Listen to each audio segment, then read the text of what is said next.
Hello. Welcome to the Eddie Conversation Podcast. My name is Eddie Vigil, and I am your host.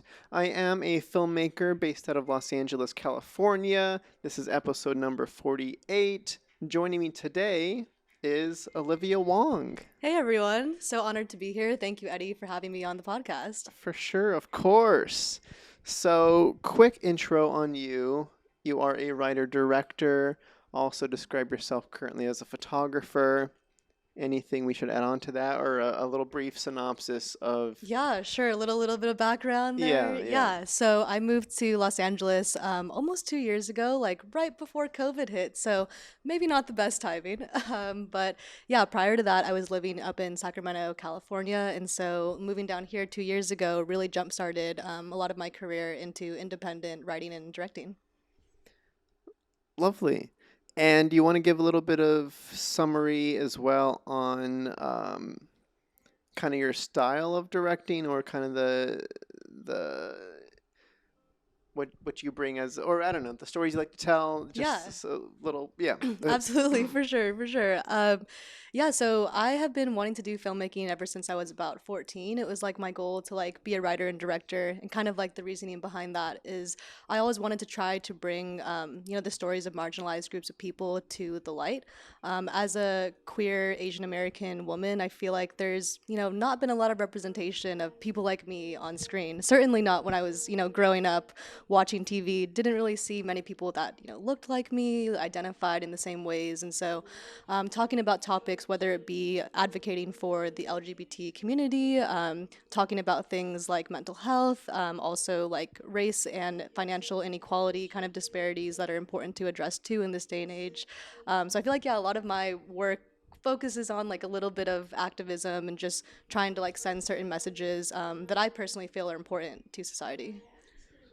Lovely. Those are some topics for sure. Those are big topics. We'll jump into a lot of that Yeah, I'm today. sure we'll get into them. And then as far as where we are currently, you are hosting me in a space that you have. I just want to bring that up because we have music playing right above us, which is fine. Was that playing earlier? I'm not sure. It might have just started to complement our podcast. Potentially. Yeah, well, we are filming at my apartment in Hollywood. Moved in here earlier this summer, and we have this great communal space for all of our 500 residents. So Oh you my see people gosh. walking back and forth. That's probably why. It's lovely. Okay, great. So we'll just jump right in. I don't know where to start. Where do we start, Olivia? Okay, let's start from the beginning. So, I want to jump into a topic we were talking about right before we're rolling, just to Yeah. kind of get that completed for Sure. myself and to catch people up. You did a recent interview where you talked about how this year, 2021, you accomplished, I'll call it accomplished, your directorial debut Yeah. film. Yeah. You talk about how you've directed 3 films this year, or you've directed 3 films, the first one being your debut. Correct. And I was yes. confused because per my research, I was like, but you've directed stuff prior. And I was like, wait, Right. that confused me. So Yeah, I guess on like a very technical level, I have been directing since I was 14, like when I originally started getting into film, but I feel like a lot of that stuff was more just gaining experience and more so treating it as an exercise, whereas my film earlier this year in March, Madness Incarnate, I consider it my directorial debut just because it was my first time ever like leading a full cast and crew of at least, 20 or so people, all these people, being paid for their time as well, and I think that's, something as independent artists, we kind of like work up to, like we're in the beginning, you may be working with a lot of friends, doing a lot of favors of that nature. But this was like my first time, like, actually dealing with like the paperwork and all of the legalities and going forth in a very professional like manner. So that's why I consider it my directorial debut. that's congratulations. Very cool. I guess I will. Sorry, the music is throwing me off here. I find it interesting because I think about myself. Of course, I'm thinking about myself. No, just in terms of the directing job. Because you're talking, yeah, directorial. Okay, I think that that's very cool, but I also think, man, I'm thrown way off. Can you please continue? No, you're good. I guess another to expand on that Sure, answer a sure. little bit might raise some more comments or questions. Yes. This is also my first time like seriously trying to enter into film festivals as well. We're not quite done with the film yet, but when we are done with it, we've allocated a certain percentage of the budget specifically towards film festivals, which not sure if you're familiar, but they're not Mm-hmm. cheap to enter, unfortunately. Yeah. Each submission application could be ranging anywhere from maybe like $10 to $50, depending on the type of festival. And then, of course, it's like, what festivals do you pick? There are like hundreds, thousands of film festivals in the world, of course. And so, kind of doing that research and figuring out like things like that as well. It'll be my first time embarking on that with this project. So, again, hence the directorial debut. Okay, okay. All Even right. though there have been other films, there have been other films, but So yeah, I did want to clarify the professional thing. sure. Remembered my thought as you're talking. Yeah, So you mentioned you were able to go through it with a professional manner, hired people, paperwork, correct. bigger crew. In my mind, I wanted to give like the joke question. So Yeah, you weren't doing them professionally before, like I assume you seem like the type of person who would right. do it as professional as As possible. possible, yeah. I Just think it's kind of the difference of, again, like filling those positions, filling those hmm niches. A lot of the films that I had done in the past, it's kind of almost like a one-man band where, like, I was the one, like, directing, writing, producing, editing, like, hmm doing camera stuff, like, pretty much everything under the sun. And again, even though those projects were great experience, it's nothing compared to, like, moving into the sphere of, like, having, like, a full cast and crew. And as a director, I feel like a lot of the skills are not just directing the vision, but also being able to lead a team effectively. And you can't lead a team if you have no team to lead. And so Sure, sure. Yeah, so what in terms of let's talk about, and I'm curious about the differences that you experienced mhm, moving from the previous yeah. more one-man band style creating, because you did how many projects prior to the debut film? Oh Um, man, like a million? yeah, like a million little small ones, right? Sure, no, for Yeah, sure. Okay, so then switching over, because I right. think it's great because having the pre-experience before you have the crew to manage, I think is super Absolutely. important, Yeah. which I'm sure you can definitely speak on. But I wanted to gauge what the biggest difference was jumping from the smaller hmm to the more professional, Yeah. air quotes.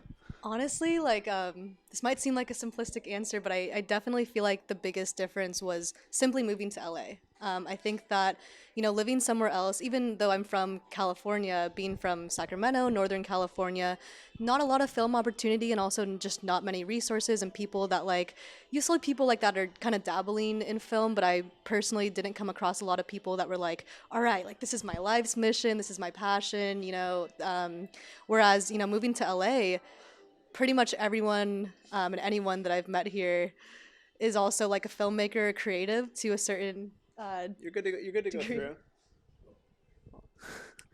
I can Uh-huh. like pick up where I left off. Yeah, no, just go for it. Um, yeah, so I think that like moving to LA and then being like surrounded by all of these people that are not only like creatives but like want it so badly. I think that a lot of the times when people move to LA, they already come with like the passion and the goal of like, okay, like this is what I'm meant to do. This is like what I want to follow, and I'm very like serious about it. And I think that having that type of dedication, again, around is so powerful. Prior to moving here, I would say pretty much none of my friends were in the film industry or entertainment industry, whereas like now, 90% of the people that I'm like, friends with, they're all like within this industry, which is, again, like what LA kind of brings to it as far as like being, I know a lot of people complain that it's like a really saturated, oversaturated market for entertainment, but I also think that can be one of the greatest strengths of like finding amazing collaborators. Okay.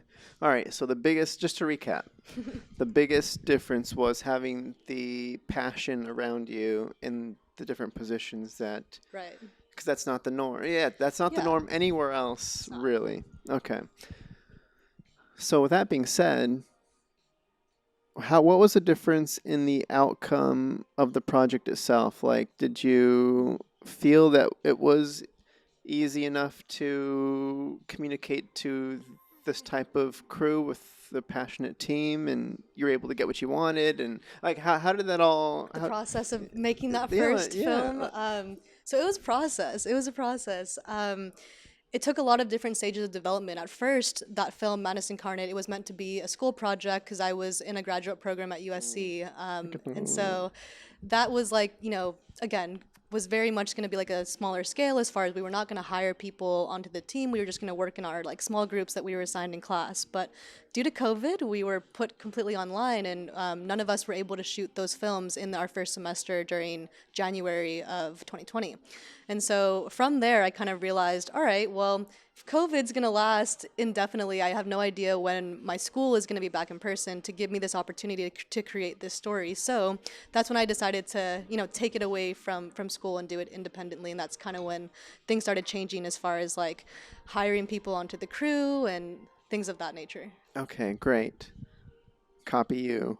So, all right, cool. So I wanted to give a little bit of background on me really quick, just in case I'm not, just for those who aren't familiar with my background, because I'm trying to relate. I'm feeling very. I, f- I can relate to your whole thing. Glad. So, I moved here from Reno. It's been 3 years for me, and so I had a good little over a year before COVID hit. So I had a little head start. But I had the same experience being back home before getting here, because I have the same passion. I mean, the same experience with getting to LA and having all the passionate crew and the passionate, like, specialized people with, oh, you're dedicated to art. Like, Yeah. the nobody outside of LA seems to care about production design, for instance. So I did the same thing where I made a bunch of short films with friends and the community in Reno before I moved over, and it was tough getting people who were equally as passionate, who felt that it was their life's journey, and doing the same thing: writing, directing, editing. Sometimes you're setting up camera, sometimes Yep. you're booming the other actors, all that kind of stuff. So okay, I don't know.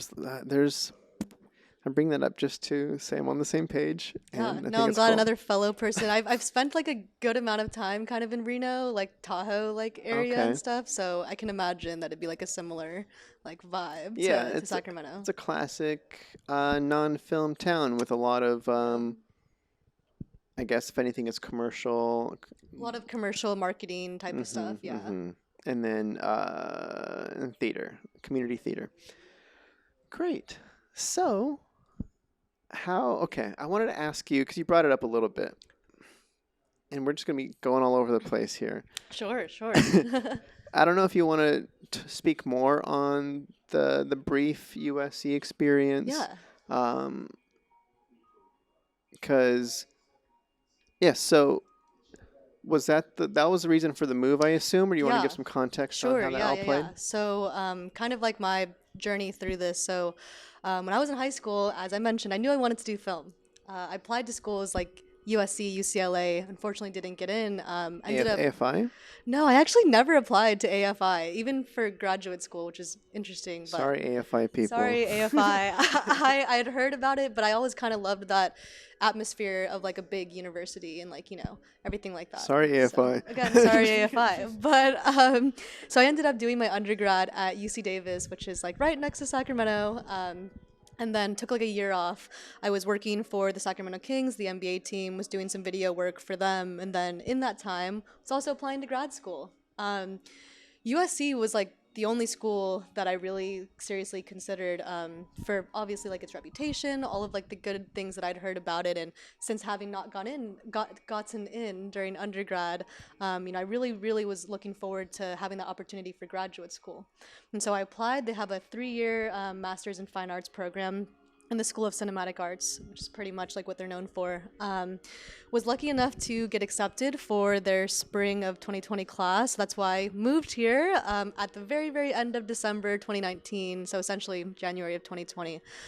Began that program, and then 2 months later, we were shoved online because of COVID. So, yeah, that was probably like the first hesitation maybe that I had as far as like, all right, like online film school. How are we gonna do this? Because we're paying $36,000 to use all this like top-notch equipment that USC has on campus to like gain access to like networking and amazing like class facilities. However, a lot of that is clearly limited once you're switched to being on Zoom for 8 hours a day in your apartment. And so I was still in the program from about March to end of October. And it was at the end of October that I did make the decision to take a leave of absence from the program. I was going to ask, so what was, before we get to the ending bit, what was Sure. the thought process when it did go online only?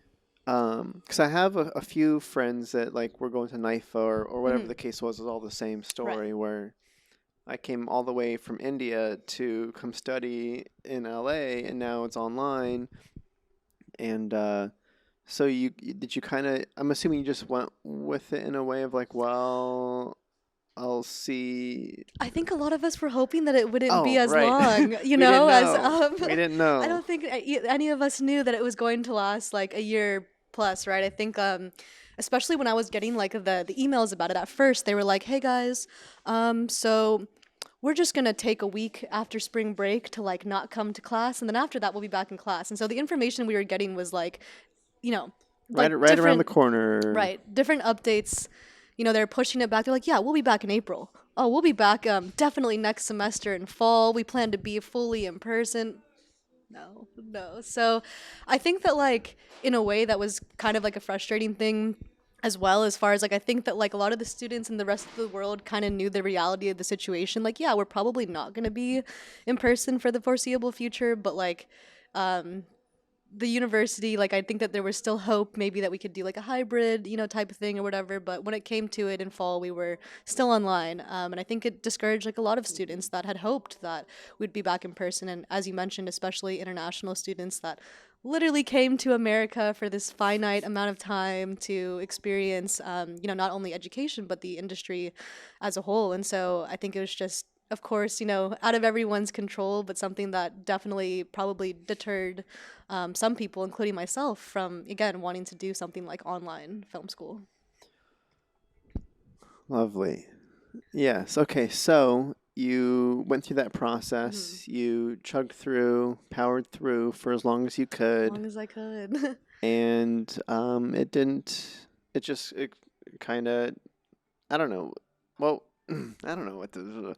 So then you called it at a I point. did, yeah. And I think that even if COVID hadn't happened, I still think that I maybe would have left the program, but maybe not as early. As I mentioned earlier, it's a 3-year master's program, which is Oh dang. pretty long, pretty long. I'm sure you know that in this industry, you definitely don't need a graduate degree to be successful in film, nor do you need a bachelor's degree, like, or any type of higher education. And I think that's what's beautiful about it. I think that that's a great thing about the industry being like very accepting and not having these like, boxes you need to check per se, as far as when it does come to education, as a lot of people are just not interested in like going to college for 4 years or just can't financially afford it. And I think that when I was kind of making the decision to leave USC, I had the privilege of talking to several mentors who had gone through the USC film program.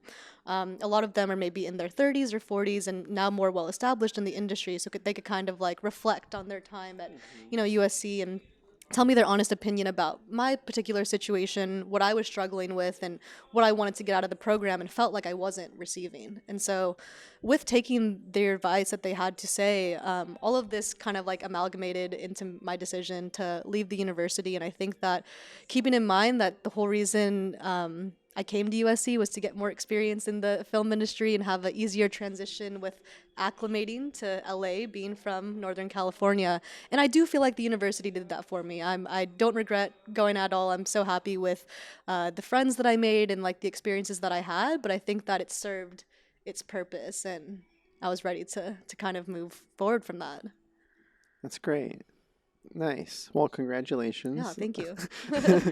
For sure. Congratulations for dropping out No, of school, 100%. but Well, I yeah. mean, making a big decision Right.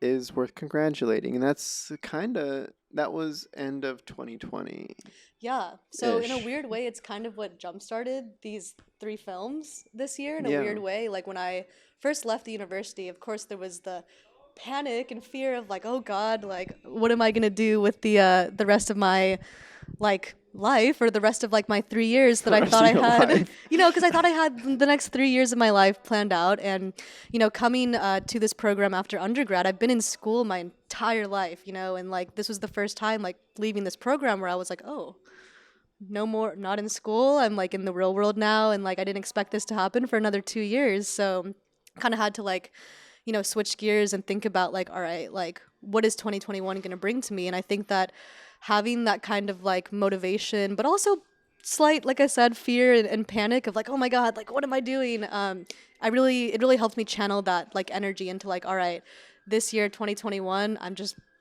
gonna make all the stuff that I want to make, and I'm gonna try to put as much out there as I can and learn as much as I can. And yeah, that's what I tried to do. And here we are in December, and Yes. yeah, It's a great chance to recap on the year and reflect. Well, I mean, I mean, yeah, we're a year you're past past that. past that, Yeah. and you've done some cool stuff, and um, okay, so how did you decide? Okay, how did you do? That's gonna be a dumb question here. I love asking vague, very broad, dumb questions. How did you approach 2021? Like, what, Yeah. where did you start, and how did you do Yeah. it? So Madness Incarnate, as I mentioned, I'd already started like brainstorming and prep on it in 2020. And so once 2021 came around, we knew that we were going to shoot that film. In fact, we were actually scheduled to originally do production in December, but due to COVID, I made the difficult decision to postpone it just due to safety concerns. And so we rescheduled our shoot to March instead of 2021. And that's when we did the thing. And it's funny how things work out because I remember feeling so upset in December that COVID had like ruined like our shoot, and I was like, everything was ready to go. We had again like 15 to 20 people that were coming to set, dedicated to the project, and of course switching things up last minute is never like a fun thing to have happen, but it was the best decision we could have made again for people's safety. And then having those extra 3 months in pre-production to like really, really hone in on everything we needed to improve, whether that be the script, the logistics, the casting crew, what have you.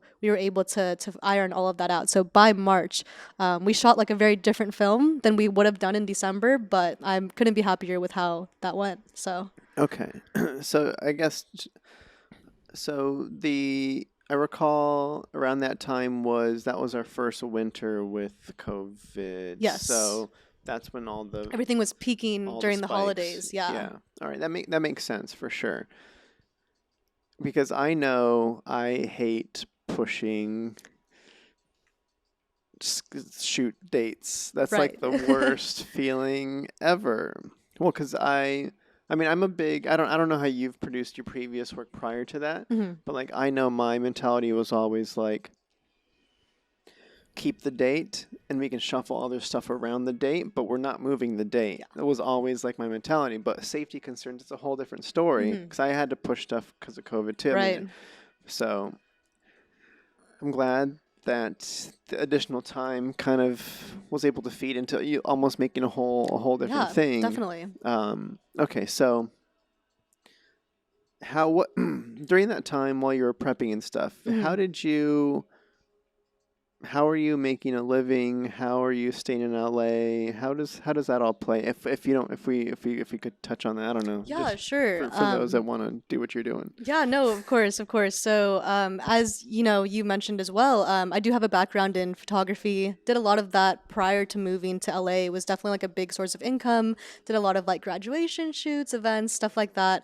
And again, because where I'm from in Northern California, there weren't that many film opportunities. So I kind of like channeled a lot of my energy into the creative outlets that I did have more opportunity with, which was photography and getting hired out to do things like that. And so coming to LA, it was something that I always kind of did on the side. But then, of course, after leaving USC, I had a lot more time to dedicate towards things like that. And even just working on like other people's sets, PAing, doing like odd jobs that, always open to in general being on set. And of course, for like bigger projects, being a PA, get like 200, 250 a day, not Sure, bad. sure. So Plus, there's always something to absorb from any experience too. So absolutely, even if it's a quote unquote a set that doesn't go well, you can always learn something and take away something from that. So okay, so yeah, kind of you're doing freelance yeah, life. freelancing pretty Okay, much. cool. Yeah. I wasn't sure. Yeah, great. That's wonderful. Yeah, still doing it as well, but yeah. Yeah, yeah. No, it's super important to know. So good to, because I think when, or maybe you can, how, because I can imagine there are people that want to be directors Right. and want to be in LA directing stuff, but then when they get here, um, and they're not directing, like it's hard to kind of, Can be discouraging. yeah, it's hard to sit back and be like, why, like I'm not here to PA, or I'm not Right. here to grip for you, or whatever the thing may be. Absolutely. How what's your thought process Yeah. on Like balancing getting that? to that place. And I think balance is a great word already to use because like you gotta walk before you can run. So it's not like, immediately when I moved to LA, I was like, all right, like I'm gonna be a director. I'm gonna have these people working under me. Like I know exactly what I'm doing. Like no, not at all.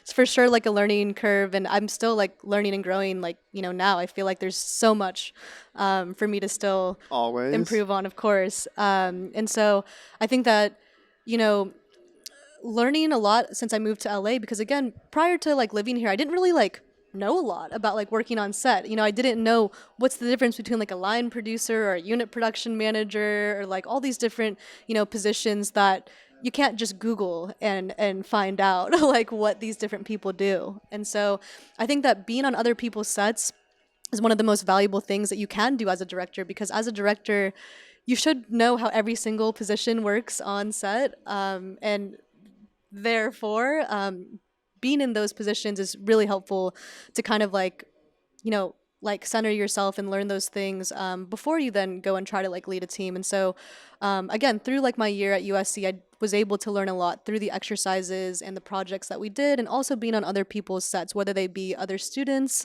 other people in the industry, mentors I had, etc. And so then once 2021 came up and I was beginning this film, Madness Incarnate, even working on that was a journey with how it escalated with the levels of professionalism and just like the scope of the project. Like the budget changed, the story changed, as I mentioned, and things like that. And so as all of that was happening, I would say that I was for sure learning as I went on. Like it was kind of like Madness Incarnate was like the equivalent of being thrown to the deep end of the pool, where I was like, oh my god, like this is my first legitimate project. And I either have to sink or swim. Either I do the research and do the hard work to like learn how these things kind of like operate within industry, or I don't, and it doesn't turn out maybe the way that I envisioned it. And so maybe that kind of helps answer the question a little bit, as far as like, again, like working on other people's sets kind of helping you Yeah. to become like a leader and a director. And you're not always going to be the person like in charge, of course. So I think it's like really equally important to like learn how to be a good leader, but also learn how to be a good collaborator and a good teammate, and learn how to like kind of step back during times where other people would have the opportunity to take the lead.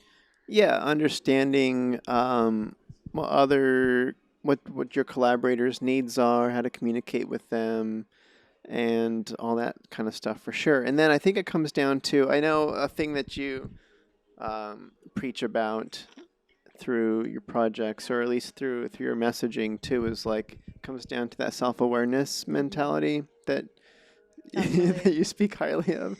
So it does take a lot of self-awareness and I think so. acceptance of your position and where you are in your journey.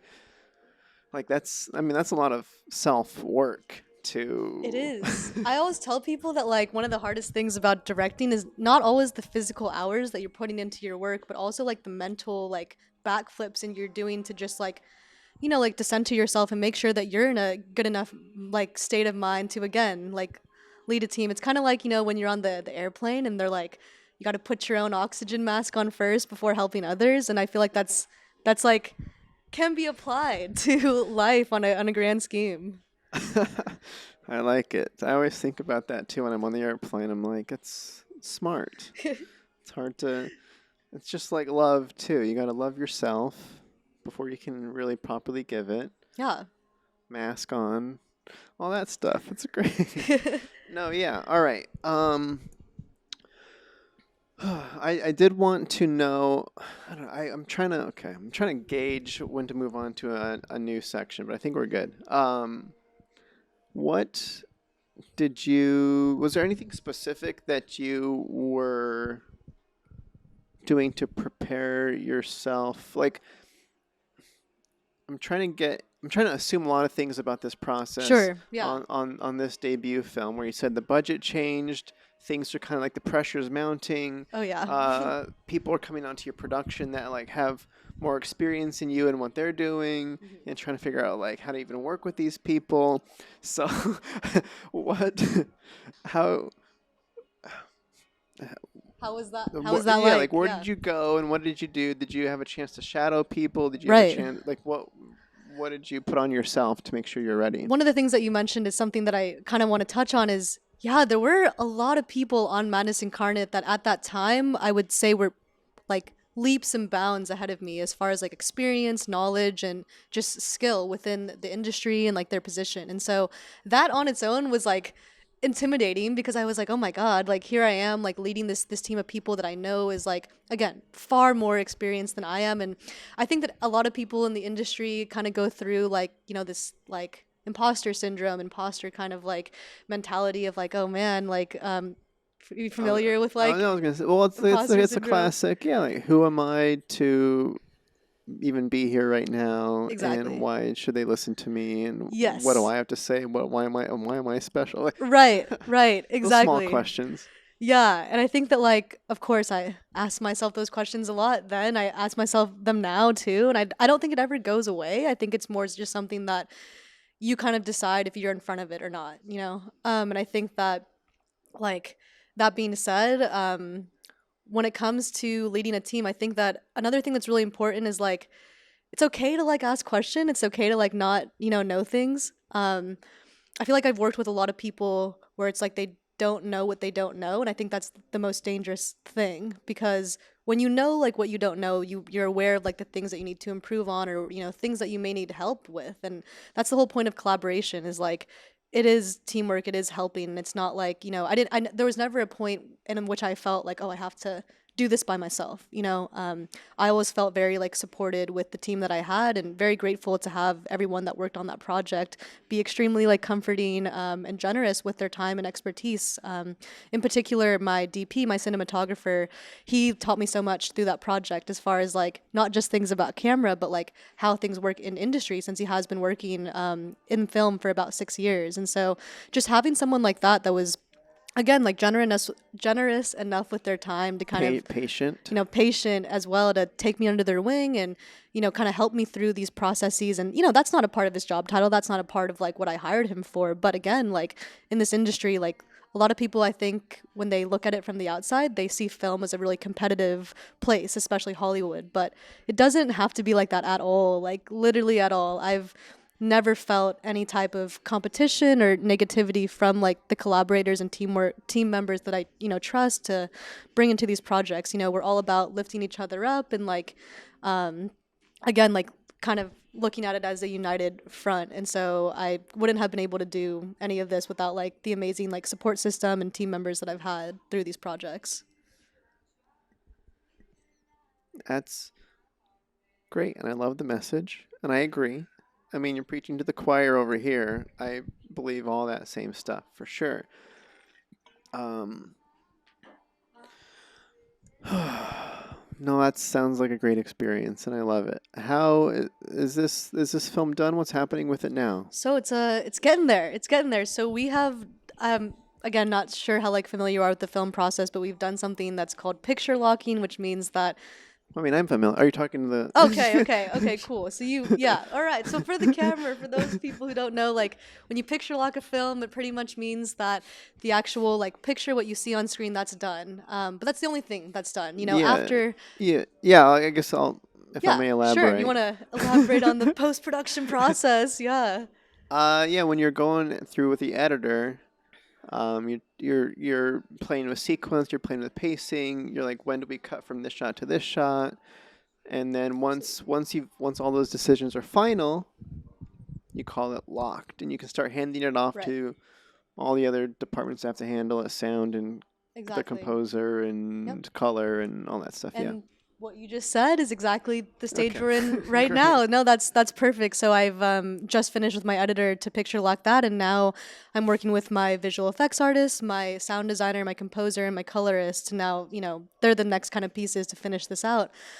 We've also we're getting a trailer ready as well, so that'll be Mhm. released sometime within the very near future to get everyone like excited. We also are going to be finishing out our last leg of crowdfunding, so Ooh. anyone who would like to support Madness Incarnate, me and the rest of the team on this project, that would be awesome.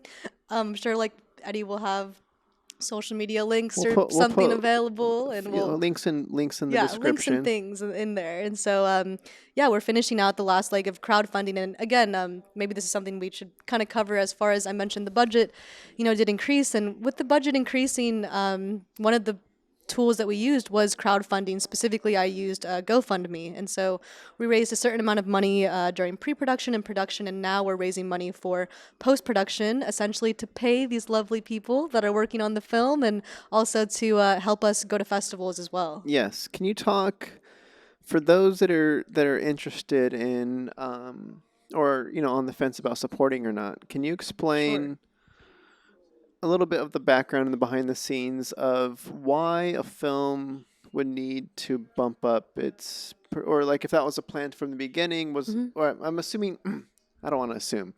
What was the plan from the beginning? Yeah. Like, So the original plan with this film is when it was a student project, it was literally going to be like me, two other students, just filming this like with the actors, and that's it, right? sure, And none it's of changed a us, bit. none of us are getting paid. We're doing this for a grade. We're doing this for an exercise. Then of course, as we took it independently, at first we were still using a lot of like students, a lot of volunteers, people that were graciously offering their time for again like something that's very like I don't want to say low level, but something that's very like casual, like shoot. And then once it kind of like elevated into this realm of like no, like we're going to like pay people for their time, and it was actually my one of my collaborators, Sia. He was my co-writer on the project, one of the actors in the project as well. Him and I have known each other since college for about 7 or so years, and it was actually like his idea to say, hey, now that we're bringing more people onto this project, and some of these people are not students, some of these people are people that are in the real world, they have bills to pay, and if they waste a day on set not getting paid, like that's not something that we're comfortable with. And so from there we thought, okay, let's pay the people that are not students, like let's pay the people that are doing this for a living, really need the income.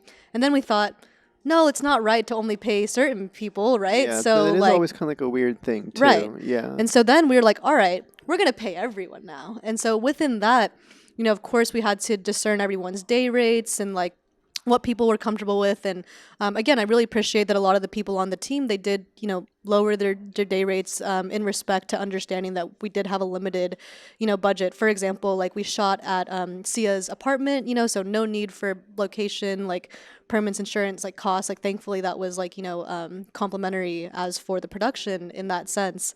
And because of that, those different scopes changing, that's when we decided, okay, like if we're going to be paying people, we now want to kind of rent more professional lighting equipment and not just have like, like a Yeah, few yeah. like If we're gonna have these awesome people, let's put them in a position to succeed, or absolutely. that kind of thing. Yeah. Absolutely. And so that's where the whole mindset changed as far as like the budget and the Yeah. scope. And then that's when we were like, okay, you know, I put some of my own personal savings into it. So did Sia as well. And then from there, we were like, okay, let's try to crowdfund to raise the rest of this money because we, can't really afford to keep putting our own like investing into it.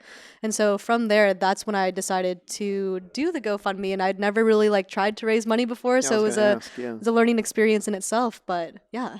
Okay. Very cool. All right. So yeah, it starts from like just a student assignment to leveling up to bringing in volunteers to paying certain people to paying everybody to getting them gear to now hiring Tom Hanks. I'm just kidding. No. Great.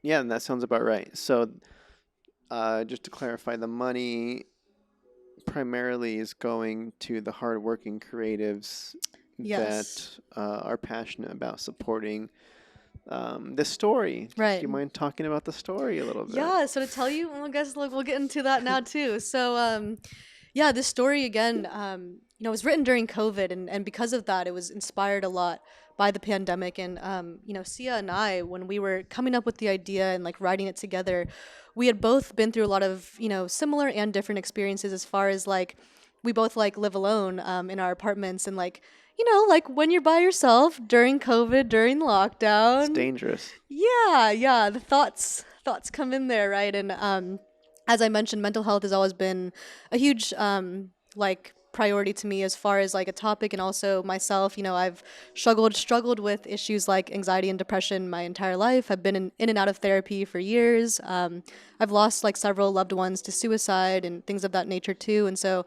I think that, again, bringing these stigmatized topics to the surface and talking about them more, having conversations about these things is so important. And so during Madness Incarnate, of course, during COVID, I went through the thoughts of like, oh God, like, can I do this film thing? Like, I'm not good enough. Like, what am I doing here? And around this time is when I was leaving USC as well. So, of course, I'm feeling like, as you mentioned, all these pressures, all these doubts, all this like self loathing and whatever.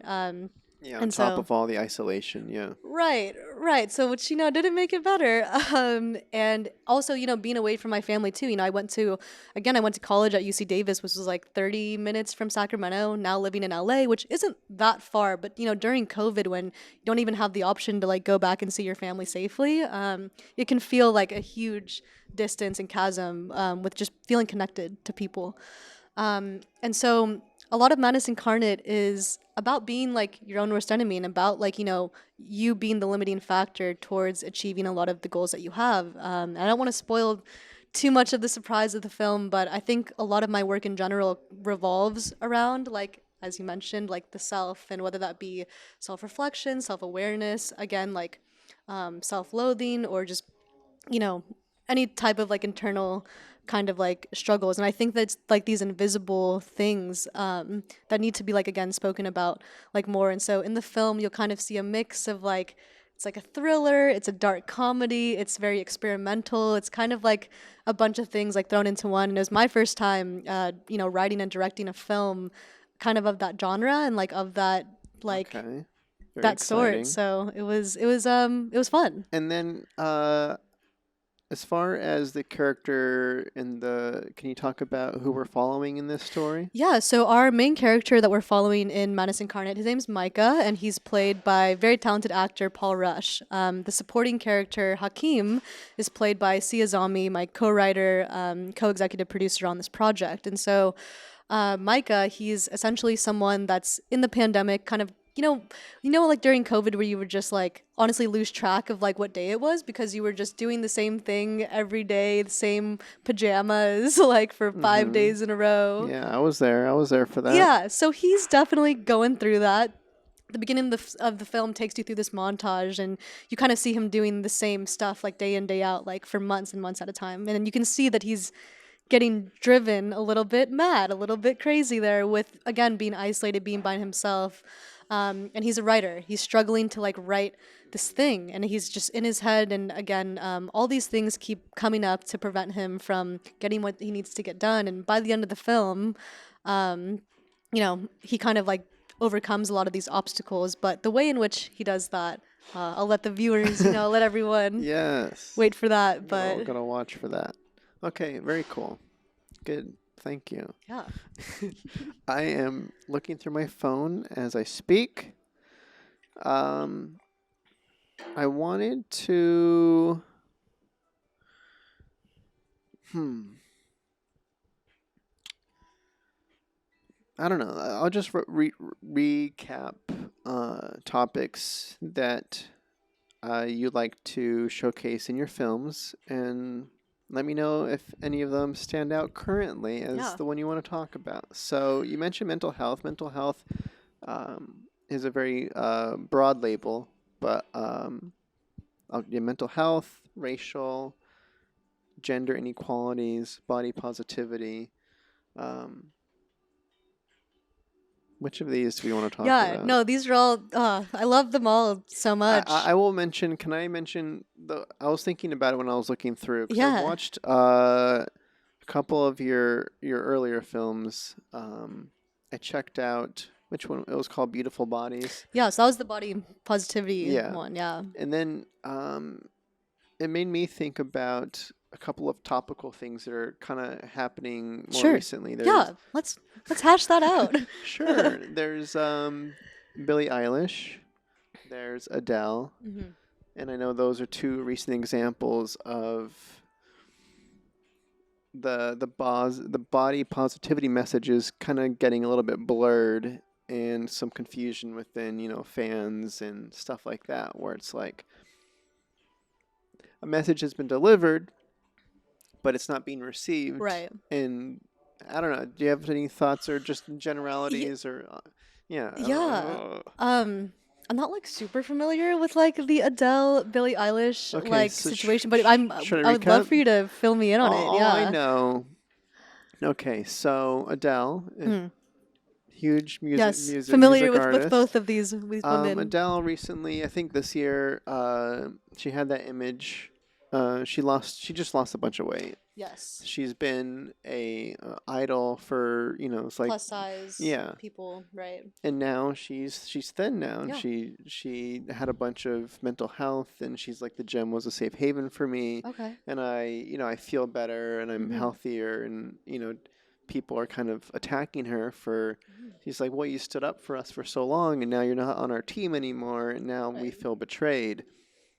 We, as labeling a whole community as feeling the same way. So, um, there's that, and then Billie Eilish has always been positive on body and like wear what you want, or do be Right. happy with who you are.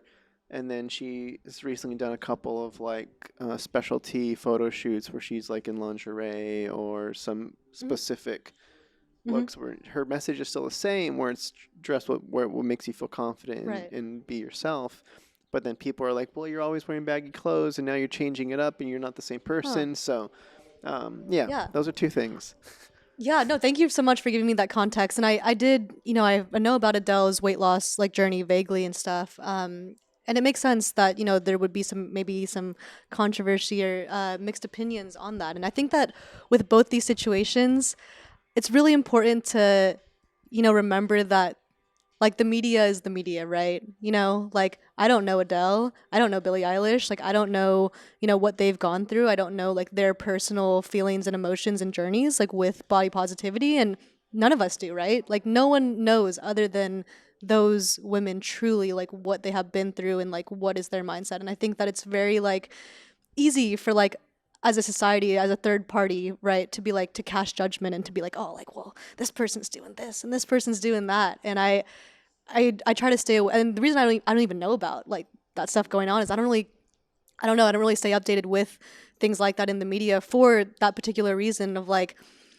again, the media is just the media. It's not real life. It's kind of how like people say Instagram is like your highlight reel. It's not like Instagram is the reflection of like anyone's, real life, like, and who they are in all dimensions and, sides of them. Right. And so I think that when we hear about these controversies and these tabloids, we're getting like a very one-sided perception of like these stories, of course. And I think a lot of them are fueled by things like the media that, you know, these things sell. Like whenever there's something like a controversy, like I'm sure like, you know, ratings or this, that, and the other, they go up, right? So there's like, we have to remember that there's a reason Yeah. for these channels, right, to essentially like manipulate society in a way. Well, I was And I gonna think say, that's I get important like the to, other bummer part is, let's say for like Billie Eilish specifically, right, is all she's doing on her end is she's like, this is something I want to do, right. and I'm just gonna do this photo shoot, and this is like a 1 day thing that this is not like something I wear every whatever. The thing Yeah. is, I'm wearing a thing, and then it just gets published, and then the public reaction Right. is And she's this. made to be like painted as this, you know, Yeah. terrible woman or something. And I think that's important too, is like, I think a lot of people look at artists again as unidimensional people. It's like, oh, just because she's wearing baggy clothes one day and she's wearing lingerie the next, oh man, she must have changed. No, like, you know, like I don't think that's true at all. And I think that, you know, these ideas about what a woman should be, like what a woman should wear, how she should feel, that's obviously extremely antiquated. And so I do have a lot of like empathy for people like Billie Eilish that are, again, just trying to be themselves, trying to like preach what they want to preach to the media as far as Hmm. her message of body positivity, but that's being like backlashed and thrown in her face, even though she probably had no intention. Or good intentions or Right. whatever. Right, exactly. And that like that really sucks because I think that like that's something that I'm learning too, like in my career, is like you can have all these good intentions even with my films, right? Like having these intentions to enact positive social change or, you know, make people more aware of things, but I'm sure that there's going to be people that watch my work and don't get that out of it at all and think that it's like the opposite, right? And, you know, maybe someone saw beautiful bodies and thought it was the opposite, thought it was about, you know, body shaming or whatever, right? Like I can't, and I think that's the thing, is you can only control what's inside of yourself, and as an artist you can only control like what you put out there. You can't control how people interpret it. You can't control like how it's received, and that it sucks, but it is what it is.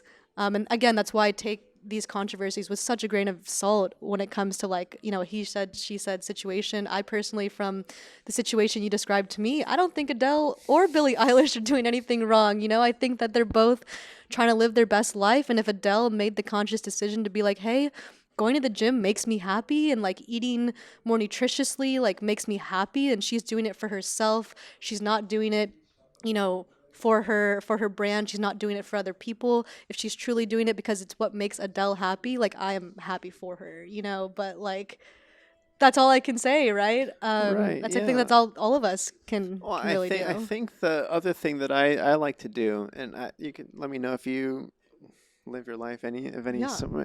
I do this thing, and I think it annoys a lot of people around me. I try to do this thing. It's called giving the benefit of the doubt, and Yes. trying to think the positive outlook out the positive option first is what I Oh, I naturally agree. tend to is like, well, Absolutely. let's really think about this. Mm-hmm.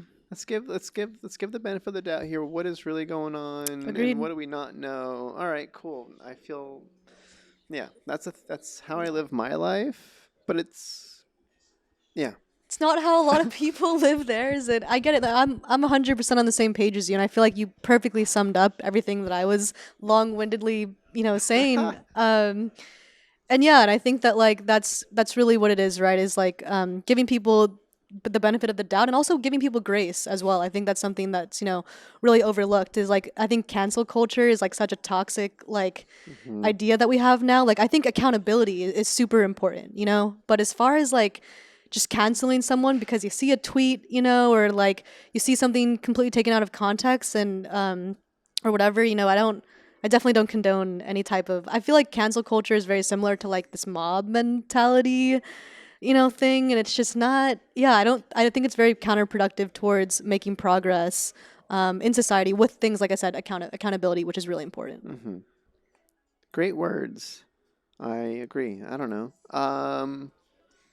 Yes. Words. Cancel culture. It's I feel cancel culture because I don't know. This is a random thought here that's just coming to mind, but the internet is new for human society, and social medias are even newer. And it is interesting kind of living life now in the creative realm for Right. like I've been in it for almost like 8 years now myself, pursuing the creative paths. Mm-hmm. So I almost am noticing that I'm becoming more distanced from normal society. That's more of an observer perspective than a living it perspective, Yeah. which I think is really weird. Um,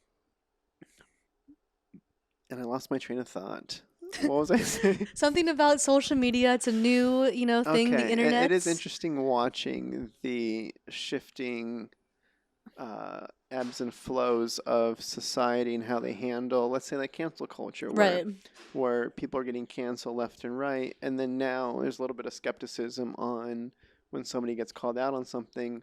People are a little bit more hesitant to pull the Mm-hmm. trigger on Mm-hmm. jumping on because it's just like I don't know, it's almost like a fad. It's like it's getting old, Yeah. and so I'm just curious to see where it all kind of goes and how that all plays out. But Same. it Yeah. is it is interesting. Hopefully, it evens out to something a little bit resembling of healthy interactions.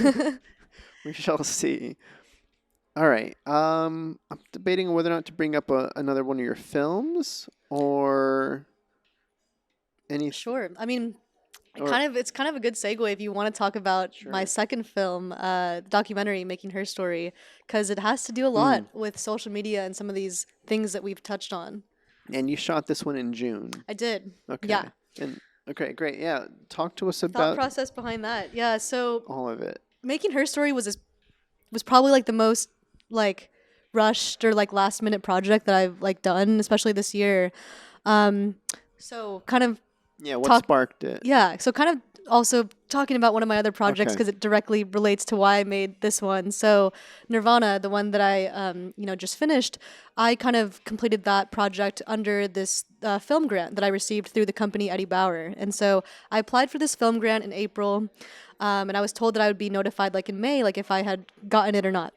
And so I think they told us they would tell us on like say like May 1st or something, and like it was like May 15th and I still hadn't heard back. So I was like, I didn't get this. I probably didn't get this grant, which is fine, but I want to create something this summer. And so that's when I came up with the idea for Making Her Story. I mean, later I find out that I ended up getting the grant. So Yes, congrats. thank you, thank you. And so I ended up doing both projects, but in that time I was like, well, I'm not doing any projects this summer and I would love to create something. And so I was kind of thinking like what do I want to make? And I was thinking about COVID and about how like social media, people were not on their phones like this much prior to COVID. I think that like that's kind of a universal thing that during COVID, everyone was on the internet like way more because what else are you gonna do like in your It was house? heavily promoted Yeah. to do this instead of that. So yeah.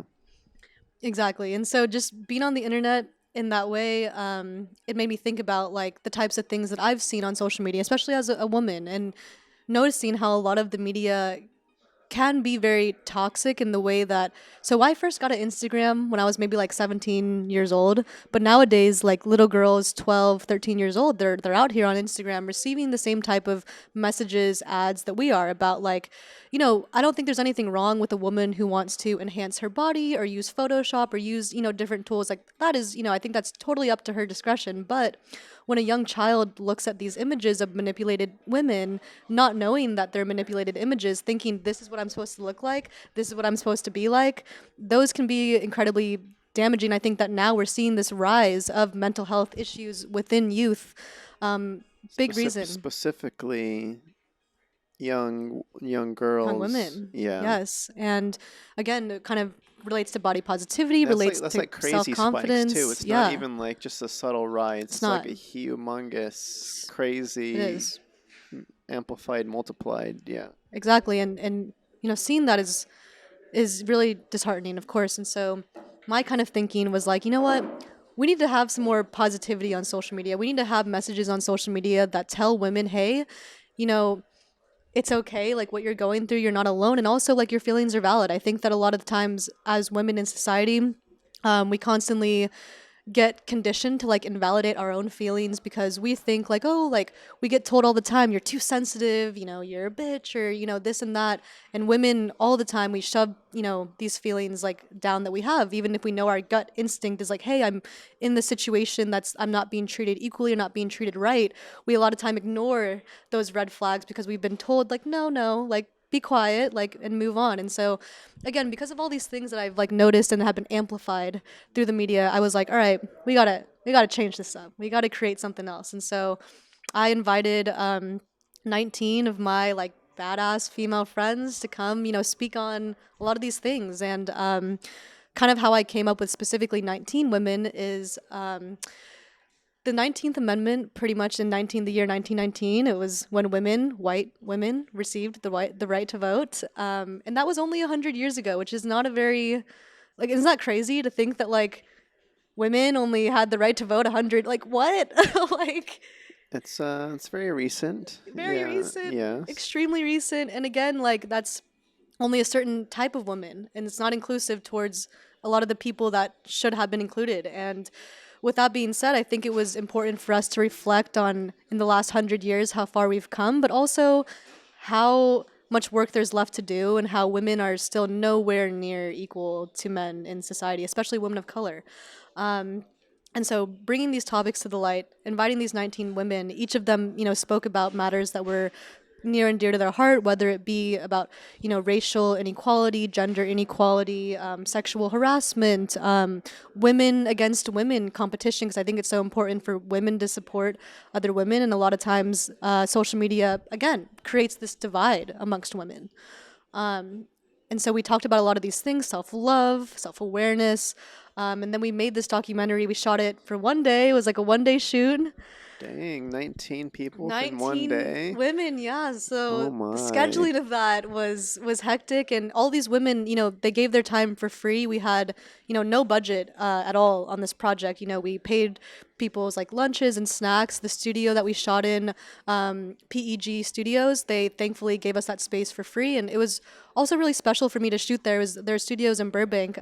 That's where they shoot a lot of the drag queen stuff with like RuPaul and such like that. And for me as a queer person, it was so cool, like being in that space, like making such a progressive documentary in the same spaces that these individuals have really like, you know, pushed the limits and like just tried to like make people more accepting and aware of like these different types of identities and expressions of gender and sexuality. And so that was really special to me to do. And having that space was great. And then after that one day of filming, we ended up making this 10-minute doc that can be found, you know, now on Instagram, Vimeo. And specifically, I never really wanted to put it into festivals or anything like that. It was something that was always meant to exist on the internet Mm-hmm. because of these things that we're trying to talk about in combat. Lovely. So yeah, sounds. I mean, it sounds like a beautiful passion piece because, like you mentioned, everybody had bought into the messaging and Right. the objective of the piece. And you know, it's great that you were able to get it. I mean, the one day event sounds from a logistical standpoint, it sounds like a lot, but Yeah. definitely sounds worth it. So, what when did that or how has that been? Because it's out now. Yes, That it one is out I did now. not Hmm. see, but so it's out. You can find it in both Yeah. places. You can find it on my Instagram. You can find Okay. it on Vimeo. Sure, links will be there in the Links in bio, description in the description. down there. Okay, and how was the experience of putting that out and getting that done and stuff? So it was kind of like a little bit of a rush process because we were aiming to release this on International Women's Day. Specifically, I believe that's August 25th, if my memory serves me right, when they commemorated again the 19th Amendment. And that was the whole plan from the beginning, is we're going to release this on, like, you know, National Women's Equality Day, right? So, Right, you shot in June, aiming for an August yeah, release. towards the end of That August. sounds doable. Yeah, so unfortunately, during the process, we lost our editor and our producer kind of last minute. and therefore we kind of had to switch gears to like, work collaborating with like other people. And so, thankfully I ended up working with the same editor who edited my recent film Nirvana. She, took on this project as well, making her story. And it was a little bit of a stressful thing for both of us because while we were getting ready to release that film, I was in Seattle about to shoot Nirvana. And Mm. so I was like, I would be location scouting in Seattle, like prior to our shoot, like during the day, we'd spend like 8 hours, going over location stuff. And then I'd come back to my hotel room and be in like 6 more hours of meetings, to try to like finish this film and work with my editor and, talk with her through like the cuts. Cause of course, editing remotely is like a lot more difficult than sitting Mhm. next to my editor and like going through, everything with her. And so, that whole process, again, doing that remotely, doing that while I'm prepping for like a huge other project, it It's a wasn't the lot. easiest It's a thing. Yeah, lot. yeah. But we did it. We did it, You and got we're it here. done. Yeah. Very cool. Okay. Okay. All right. So, did you?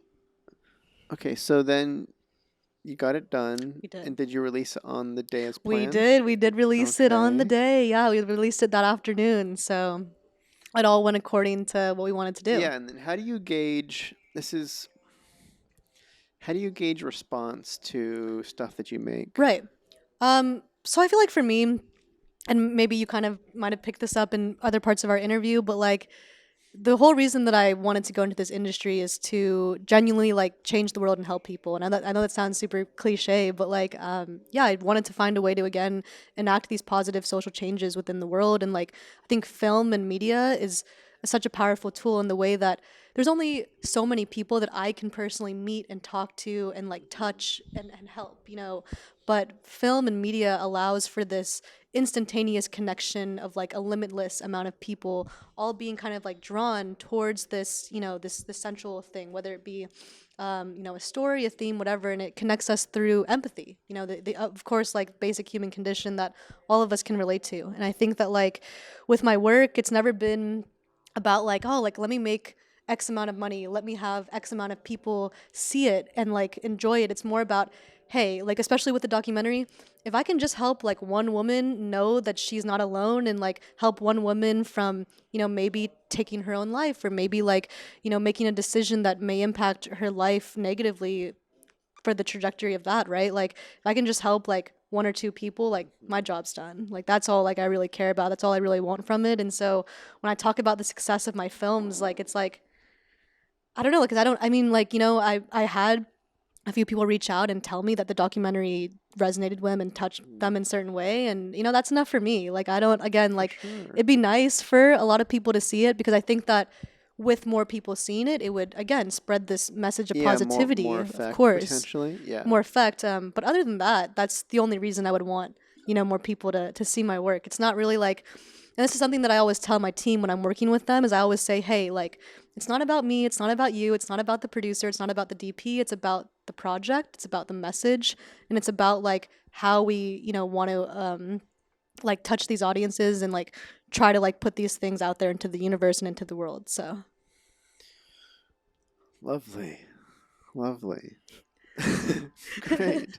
Yeah, no, thank that, you. that all right. No, it's awesome that you got some lovely responses and it resonated and especially additionally cool that this was something that kind of was a last minute decision just to Yeah. throw together and you were able to get it done under, essentially, I'll just call it like kind of no budget mentality and all that kind of stuff. Yes. So it's cool that it exists at all. It's always that's something to remind ourselves as well as filmmakers too that I think we hear a lot is there's a saying of like it's a miracle any movie gets made is Yeah. is a thing people say. Um, Right. so yeah. I think you're right. Like, I've talked to like one of my producers about this a lot. How like a lot of ideas like kind of just die because they're like great ideas, but then they just don't come to fruition because there's not like any follow through, and it's hard. And one of the questions you asked me earlier about like what advice or how would you tell someone to becoming a director, like wanting to do this, is you just got to do it. You just got to do it. Like if you don't have any money and you don't have like like in my situation. right? A documentary, usually they're a lot cheaper to make a documentary than maybe a narrative film. And so I kind of like knew all these things, and like with the limitations I had, I was like, what can I do? This is the thing I can do, so I'm gonna do it. Hmm. Um, yeah. Yes, for sure. Yeah. I think we'll loop back to an advice section later. I did want to clarify um, the doc a little bit more on the topics discussed. That's kind of why it came Yeah. up in the first place. So what? I guess for you specifically, what were your biggest takeaways from making this piece? Yeah. And yeah. One of my biggest takeaways is, so prior to shooting the doc, I kind of did these like pre-interviews with like all the 19 women, and it's not something that we wrote down. It's not something that they rehearsed whatsoever. It was more just like, hey, like I want to get to know you, and like what topics are important to you, because the way that we kind of scheduled it, because we only had one day, is each woman only had about 15 minutes to like do her thing, and like so of course, Quick. I'm sure that each woman could talk about things for hours, right? So these pre-interviews were kind of meant to try to find out, hey, what is most important to you, and what do you want to talk about during this, and I will help guide that during our interview questions, essentially. And so when I was doing these pre-interviews, number one thing that I noticed off the bat was, wow, like, these are 19 women of completely different, socioeconomic statuses, ethnicities, experiences, and backgrounds, Ages? ages as well. Some people early 20s, some people, we had like a mother as well, like a part of this journey with us. And so, a lot of ranges of these young women. And despite all the differences that each of us have, we shared a lot of commonalities. And I kind of touched on this earlier, but the biggest number one commonality was every woman feeling to a certain extent like she has had to in her life invalidate her own feelings, or think that she's like delusional or crazy because of what society has like been made to tell her, again, been made to make her feel that she has like this distrust of her own emotions and feelings and intuition, and stuff like that. And I think that like that was probably like the biggest takeaway, as far as like seeing like, wow, like isn't it crazy that like, again, like even though everyone's had different experiences, we all kind of feel this way. We all kind of feel like, wow, like we've been treated this way by society. Each woman probably told a story about like how she either was sexually like harassed or taken advantage of at one point in the industry in her career, and or how she was made to feel extremely inferior solely on the basis that she's a woman in a male dominated workforce, as far as like men taking credit for ideas that women have, or women working 5 times as hard to get equal or less credit in the workplace. Or I could imagine like the woman taking the blame for Right. something happening or That that sort of too. thing too. Yeah. Yes, and of course, that happens all the time with sexual harassment, where women are like, "Oh, well, like the whole she was asking for it mentality of like, oh, like one of the women in the documentary, she spoke about how sometimes when she goes on set, she finds herself dressing more masculine, not necessarily because she always wants to, but because she wants to avoid like problems, honestly. And the fact that a woman has to do that and limit her gender expression and or limit her even fashion expression, right? Because we're afraid of people preying on us, or afraid that people won't take us as seriously. That's absolutely ridiculous. Yes. I've also heard women say that they do that and it still doesn't really help. Right? And exactly. So it's like, how can we There's how can we win, right? it's a no-win Yeah. scenario pitch Yes. messaging pitch that yeah. Yeah, exactly. And I think that's, again, it's why it's so important to talk about these things, because I think that the more these things are talked about and challenged, of course, then we're going to start asking each other and ourselves these questions when we are going into these spaces. And I think that Hmm. something that's really important is like, Yeah. even though the documentary was all women and it's all about women supporting women, of course, I think like men and, other people do need to kind of jump on the train of helping out and advocating, like, for these types of messages as well. Because, it can't just be like only women caring about like, women's rights. And I think that like, there's this topic of like a lot of men are like, oh, like I don't want to be classified as a feminist. I don't want to like, have this label. But it's like all being a feminist means, like, for for a man to help Yeah, support yeah, is yeah. you just believing that like women should have equal opportunities and respect and rights to that of men, and Yeah, that's equality. Yeah, yeah. So it's interesting that it's something that's so controversial, something that like should be like immediate no brainer and immediate like quote unquote right or wrong like moral dilemma. So it's interesting how like again something that seems really like maybe obvious to people like me and you, these are things that to a big part of the world, especially people outside of California, right? Like a lot of the US outside of California is not as progressive and not as open-minded with things as even like women's equality. And so yeah. yeah. I guess. Do you have any? How do we? What What? The solutions can I classic offer? question is what could I do? What can you do? But like Yeah. I'm a man Yes. and I am on set with women. Right. Yeah, I'm just the question always comes down to I guess awareness Absolutely. is definitely a big step, Hmm. and then there's another step of some sort of Right. act. No, I'm not sure if the right word is activism or like Hmm. some sort of action. Right. Yeah. Yeah, and I think that like that's something that I've had like other male friends like ask me like how can I be more of an ally to women? How can I, help this problem and not be a part of it? And it's not just one thing. I think it's similar when we're talking about a lot of these issues as far as like women's equality, racial equality, and also like again the LGBT plus community as well. Like us receiving that equality and respect. It can be seen across the board as far as like I think that a lot of people are almost kind of scared to ask questions sometimes. Like they're like, oh, I don't want to be seen as like sexist or stupid or this and that. So I'm not even going to like ask. I'm just going to like assume, oh, this is how you would want me to handle a situation. When Hmm. I think a lot of the times, like it's okay to like ask, like say you're on set, you see a woman talking with a man and she might look a little uncomfortable or she might look like they're off in a corner or whatever, simply just going up to her and being like, hey, like are you good, like or I just saw you guys like here just checking in, like, and if she's good, just leave her be, and if she's not, then I'm sure that she would appreciate someone coming and checking in and simply just asking her and checking in with her. And that's a lot of the thing that people don't really do. Like sometimes like like again, if someone just came up to me and just checked in with me and asked me, hey, like how have you been feeling on the set? Because I have had situations on set where people, mostly men, have Hmm. made me feel uncomfortable in a certain way as a crew member, and I think that it's even more important, like for actors and models and women that, are in these positions of like being in front of the Yeah, camera vulnerability. Yeah. and vulnerability exactly too, like whether that be physical or emotional vulnerability, even more so important to check in and make sure that these women feel safe and supported, especially if it is a little bit more of a male dominant set. And yeah, just being like again, like I feel like you can never be too considerate, right? You can never, right? Like no one's gonna like be upset at you for I mean, kind of checking in and being like, hey, like are you good? Like the worst they're gonna say is like, yeah, I'm good.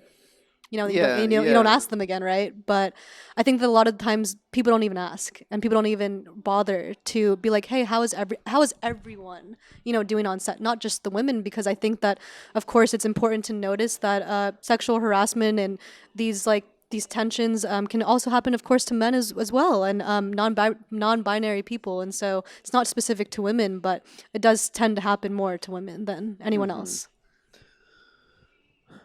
Is there any? How do you run your sets? Ah, it's a good question. I was just talking to someone about how like I feel like as a director, yeah, you're the It's, one like running the yeah, show you and set the tone setting the in tone. many Yeah. many ways.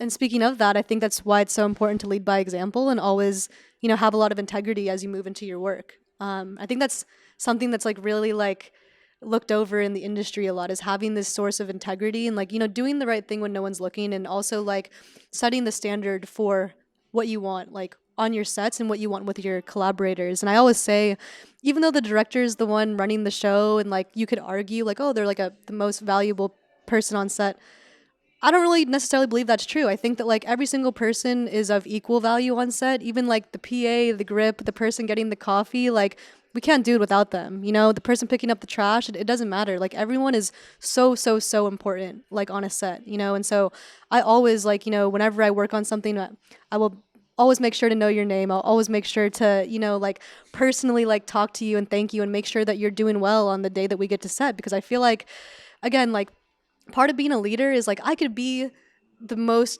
like creative, visionary, auteur, like talented person ever, which I'm not. But like say hypothetically say that I'm this, Sure, you know, like this big sure. visionary that's like an amazing director. What you are. Well, Go on. Go on. but who cares about that if people don't want to follow me? You know what I mean? Like if people don't like believe in me and trust in me, and I think that again it comes with a lot of the rule of reciprocity is like you know, the same type of respect that I expect from people like on my set, that's the same type of respect that I'm going to be giving. That's the same type of effort. And, you know, again, consideration. Like I always like to, again, have personal discussions with every single person that's going to be on my set. I know a lot of directors, they'll have like 30 people on their set, not know half the people's names. And like, to me, it's just like, come on, man. Like, they're all here helping you for your vision. So the least you can do is, again, like, give them like that sense of like, hey, like we're in this together, because truly it is a team and it is collaborative. And so whenever I lead, you know, on set and I go forth with it, of course we try to like always set the good tone, have a good vibe coming into set. You know, we're playing some music or, you know, just getting into it like when we're first setting up, you know, to set that tone of like, okay, like we're here for a purpose, we're here for a serious, you know, thing of like we have a job to do, but it's going to be an enjoyable job. It's going to be something that I want people to leave like with the experience of like, hey, like not only did we make this cool thing, but I met some cool people and I had a good time. Like that's always like kind of the experience I want people to have. And of course, you know, to come back and want to work together again too. Yes. That sounds like a great set. I like that. I like it. I think about your short film again, Beautiful Bodies. I think the last line in the whole short film, she's on the phone with her mom and she says, all I wanted was like, all I wanted was to be heard. Yeah. So I feel like you definitely understand people's wants. And when you're on set with your collaborators, regardless of who they are, what position they are in, and making sure that they know that they are being heard, Right. and they are being seen, and they are Absolutely. being appreciated, Absolutely. and that you're kind to them, and that you respect their time and their efforts. Right. That's kind of like everything. Yeah. It's kind of like everything. It is, you know, and it's like Yeah. with what you said about like being heard, I think it's really important. You know, a lot of the times, especially now, people talk about visibility, and I said this in one of my interviews with the article, is that I think it's kind of like a trick question, because it's like not really about being like seen, it's about like being heard and truly being listened to, whether that's again like, you know, messages you're trying to put in your films, or whether that's like making the films and like making sure that every person feels like they have, you know, a voice. And of course, you know, there's a certain point professionally where you do need to kind of set those boundaries as far as like, you know, yeah.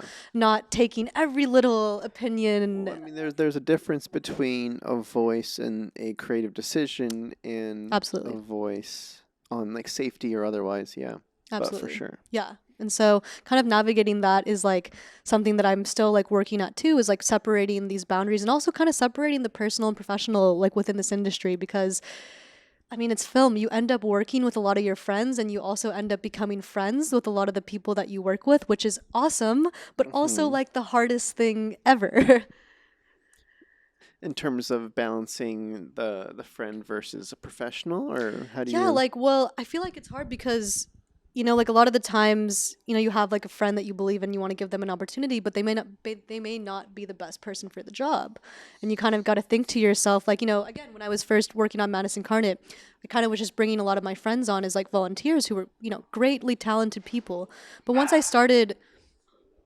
kind of started like switching over to like, you know, trying to like hire professionals in these roles, I found myself, you know, going through the interview process and hiring genuinely the person with like, you know, like not only the best resume, but the person I thought would fit the vibe and the kind of mold of the set well, as far as getting along with people, treating them with respect, treating them, you know, how they should be, like I said, like treated on set in general. And so I think that like again when working with friends it can be kind of hard because especially if you're like me, like I would definitely describe myself as an empath and like very much so like a Mm-hmm. loving nurturing person. It's like I want to help all my friends and people I care about like get to like where they want to be, but again it's that line of like okay, like I want to help these people that I like really care about, but I also want to be impartial and fair to a degree of like not just hiring people like for like the spoil system. You hear about that all the time in the industry where people just get hired because of their family or because of their money or because of their connections, and like that's not really something that like obviously I condone. Mm-hmm. And so I think that again you got to hit that mark of like when you have a friend that's like a great friend, a great collaborator, they're doing their job and it's great teamwork, then you're getting all the Sure. best of it in one. Yeah, But and I'm sure you're trying to find that balance again too, with like, hey, I know like, you've been supportive and you've right. been a part since the beginning, and not that this happened with your film, but Hmm. like, I know you're normally my cinematographer, but this is like a real thing now, Right. and I hired this other person. I am definitely happy to introduce you to them and see if you can come AC for them or whatever the case Absolutely. is. But I guess ideally having that communication and transparency is the key, Yes. because otherwise they're gonna Yeah. be left assuming a lot of things. And that's exactly it. Communication and transparency. I think that both those things, people talk about them a lot, but I think that putting them into practice, it's It's easier said than done. it's not standard film Yeah, practice to be transparent. right. And it's something that like I think that I'm also trying to navigate because I'm one of those people that's like I'm almost like too honest. Like sometimes I can be a little too blunt Do you have an and stuff. example? You have an example for us? Um, like I feel like sometimes like I don't know, not a specific example, but I feel like how some people are like, oh well, let's like hide this or not tell the whole thing about this. I'm kind of like no, I feel like everyone needs to know like the whole like situation and this that and the other, and I think that sometimes it's not always necessary. Like in the industry I'm kind of like learning like which people in which positions might need to know certain information and which people may not. Not in a way to like keep something, but in a way to not panic and try to resolve an issue before it gets brought to like other members like on the team or whatever. And so kind of like navigating like those paradigms, I think, of like just again professionalism, and a lot of it is business, not necessarily creativity too. Mm-hmm. Of course a lot of film is looking at it from that like business producing logistical like Yes, standpoint. I think that's a huge Yeah. element for transparency Right. and opportunity. Right. I have an example, I guess, just to throw examples Sure. out. Yeah.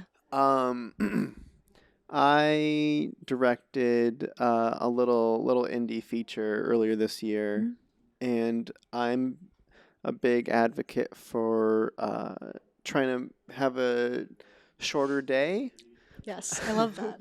I The standard film day in this industry, a standard working day in the film industry is a 12-hour shoot. Right. Is the expectation. You're getting paid for a 12-hour day. It's what your rate reflects. Hmm. And depending on the producer slash director slash DP slash the entire operation, there's usually somebody that wants to get as much out of the day as possible. Yes. Me, when I'm a producer or the director, combo ideally, like this last one I experimented with, we're going to do 10-hour days Hmm. was my pitch. That's awesome. And then I was transparent with my crew too. I was like, guys, I know we're out here and you're used to working 12, so you're down.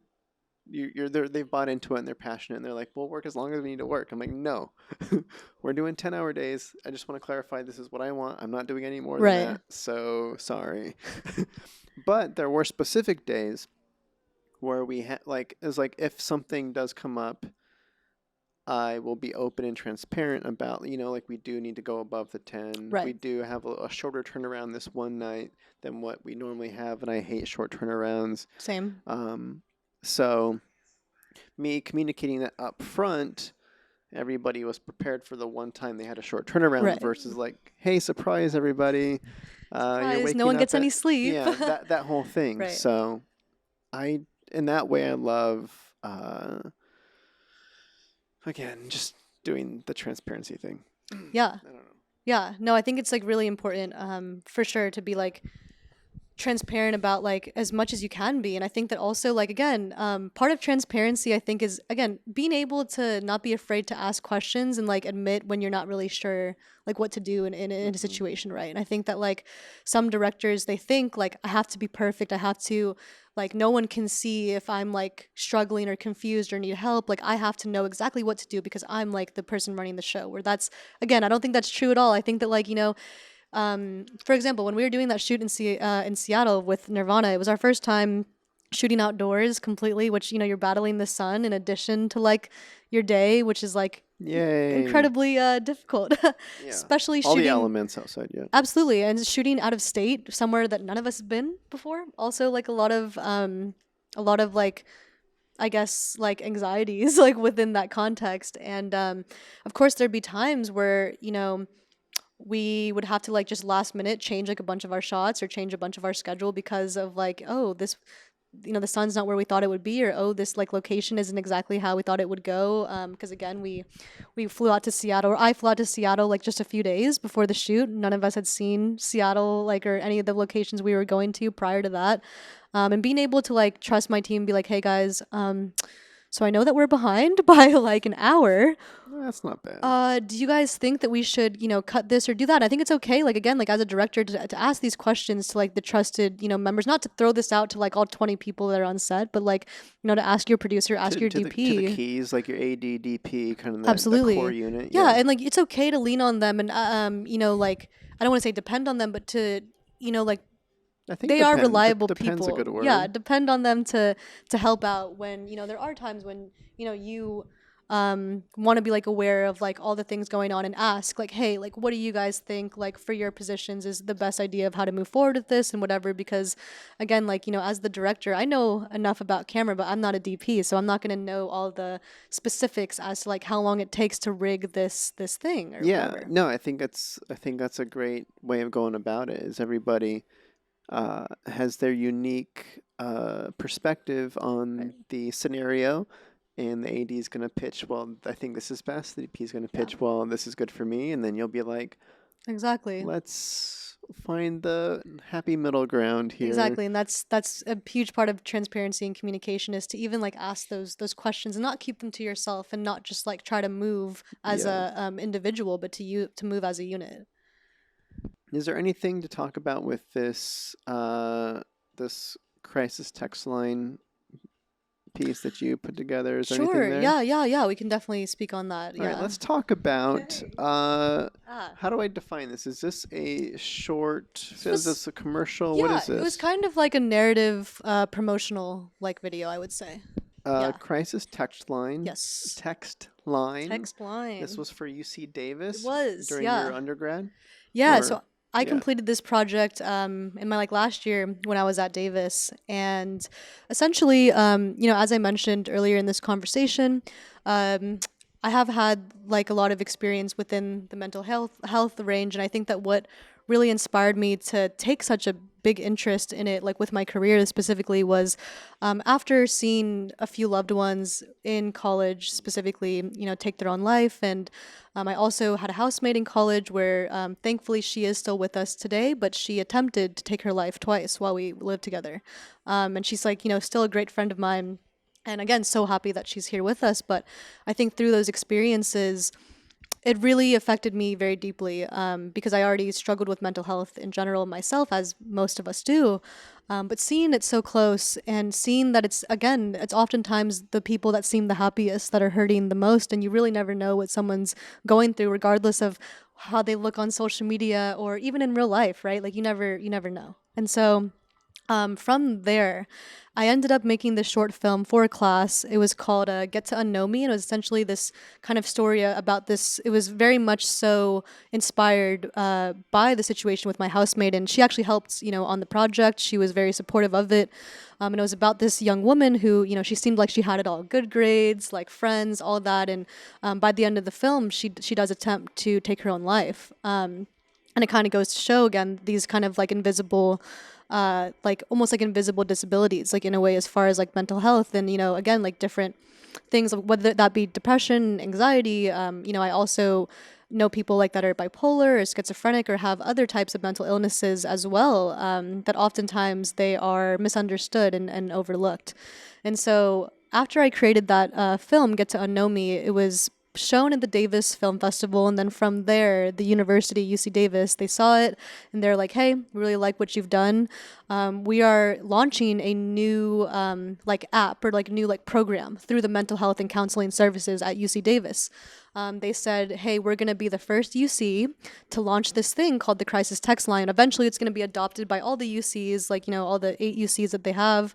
But essentially, it's somewhere where you can text like a number, and you'll be instantly connected anonymously with someone to help, and you know, they'll then connect you to further people if you need further assistance, essentially. But it's just someone like immediately say that you're alone, you feel that your own life or someone else's life is in danger, you can very quickly get this 24/7 relief, you know, as a student. And it kind of this is a text, so you'd get a text response, or this you get somebody on the phone to talk yeah, to so you would get a text response first, and then they would point you to options as Okay. to like if you would like to receive a call, if you would like to be connected, say to like a psychiatrist, or you know, because these people like working for the phone line, they're not like licensed like Gotcha, therapists or gotcha. psychiatrists, they're volunteers from my understanding, but they are able to help connect if it's needed. You know, sometimes it can just be solved by just talking to one of these peer counselors, but if it escalates, they'll point you in the direction of further resources, essentially. And the reason that they did this is also at the university, they did have a few suicide incidents at the school. And then this is also what, you know, made the university realize, hey, we really need something for students to feel, you know, safer, to feel not alone. And the way that the crisis text line was kind of like promoted is you don't have to have a mental illness to use this. You know, you can just simply be stressed out with the normal stresses of college and finals. And a lot of people have mental breakdowns literally just because of tests, right? And they've never had a history of like any type of test anxiety or anything like that before. It's very circumstantial as well.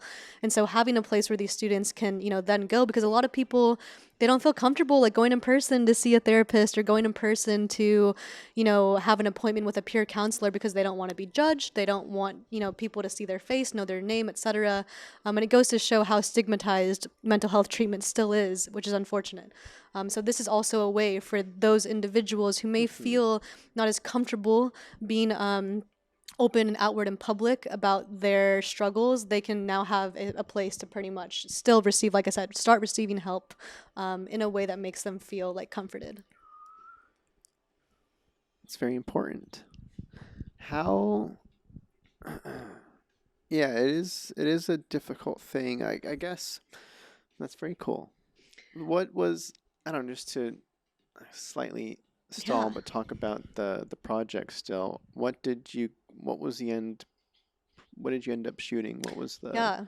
So this was also one of those no budget Sure, projects, as sure. I'm sure that you can imagine. It was literally just me and one other person. I worked with my friend who was essentially doing camera stuff. His name was Christian. He helped me film everything. So he was like technically the DP on that project. I wrote, produced, directed, and then the both of us edited the project together. So it was literally just us. And you acted? No, so we had actors in the film, Okay. but not trained actors. It was more like student volunteers that again, like, you know, wanted to be a part of the film. And I think that like we did have like one lead, and for that position we did, I think, interview like 3, you know, people that like wanted to be a part of it, and we selected her. And then other than that, everyone else we did not interview. We were just like, hey, like who can, literally anyone that can come help us out while we're shooting on this day, please come. And that's pretty much how it happened. Literally anyone. Literally anyone. And so that's pretty much how that went. Again, it was no budget, not much planning, no crew at all. It was literally just me and this guy like Sure. going in with these actors, not Yeah. actors, to, you know, film this. So we shot at a few locations. We shot in a classroom on campus, in the quad area outside. We shot at the gym. We shot in like an indoor lounge area, and then we also shot at my house as well. So we had 5 locations for this shoot.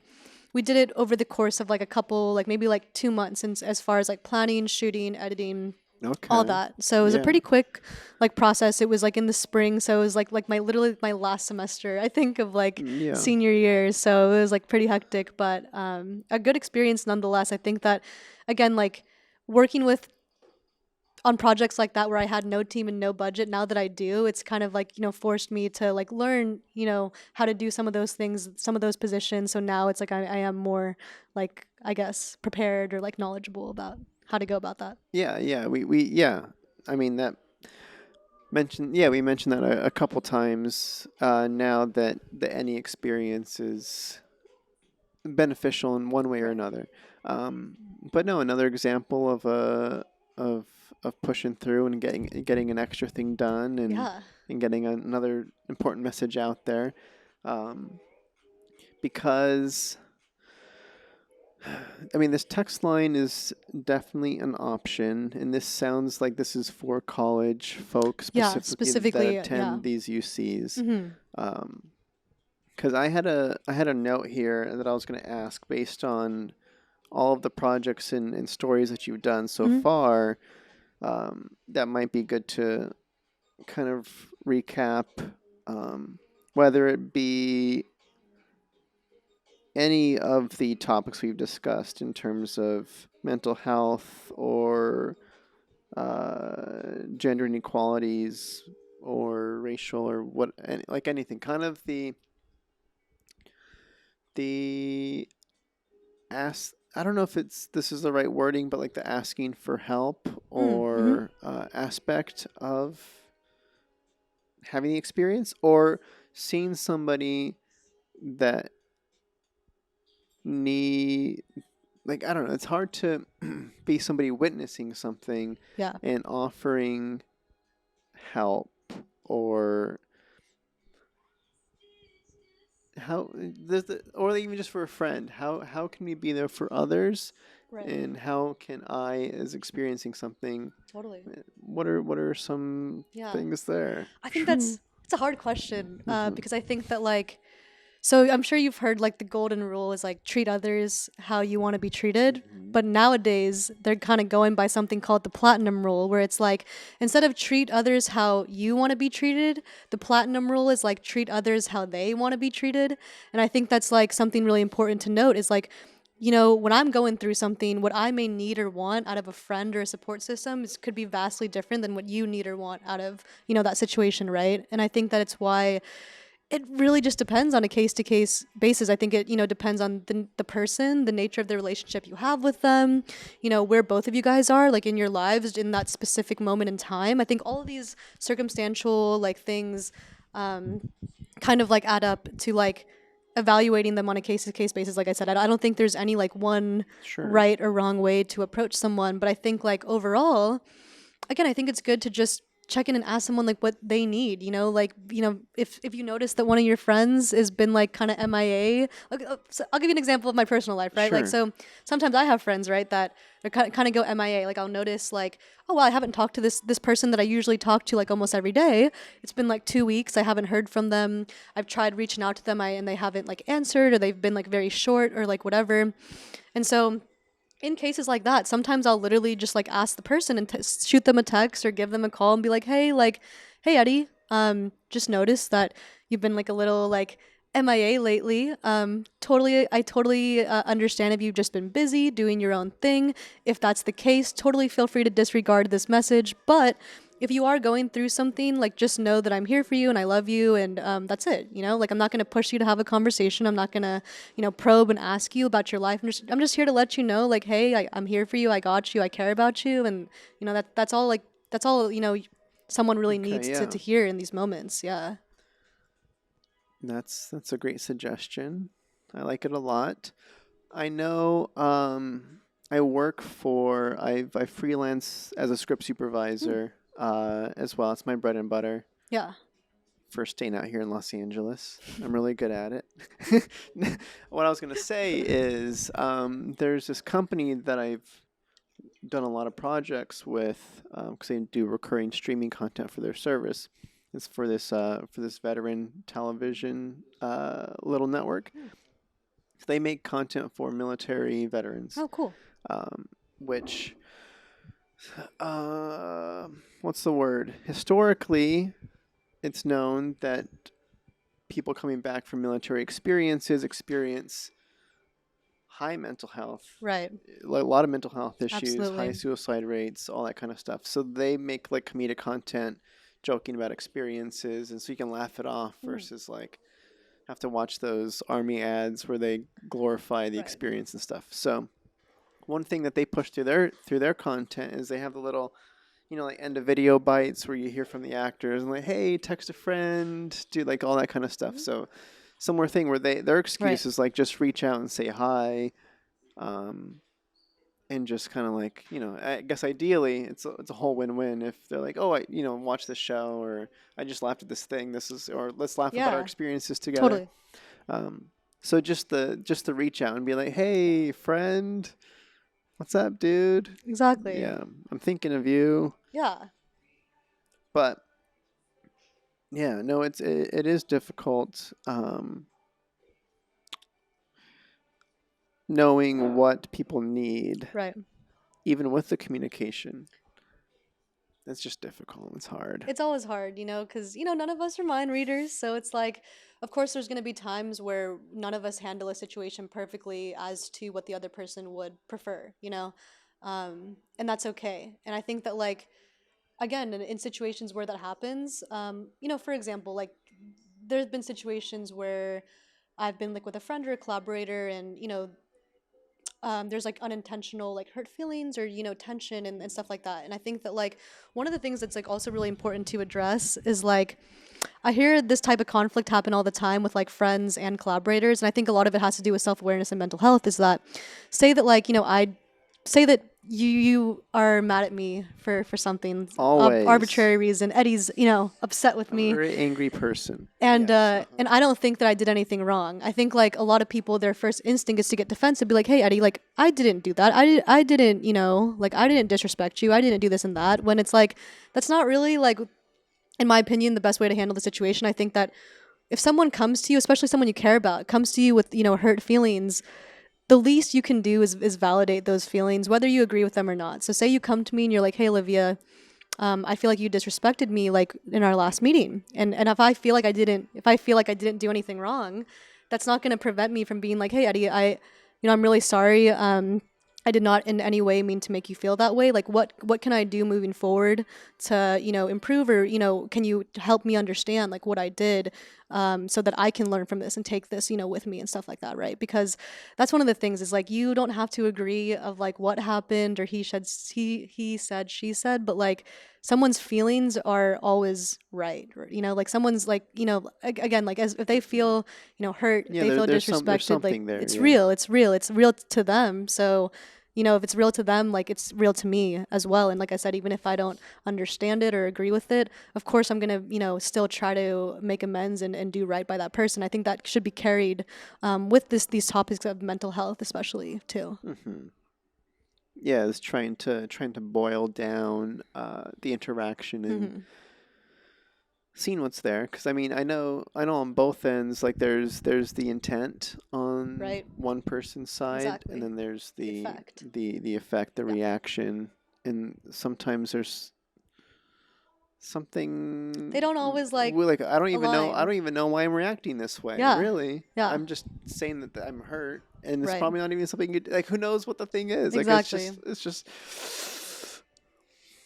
let's just talk, people. Can we just talk to each other and be nice? That's what we're Just be here for. kind. Yeah. Be kind. Communication. Make each other So feel important. good. And then, yeah, the honesty is nice too.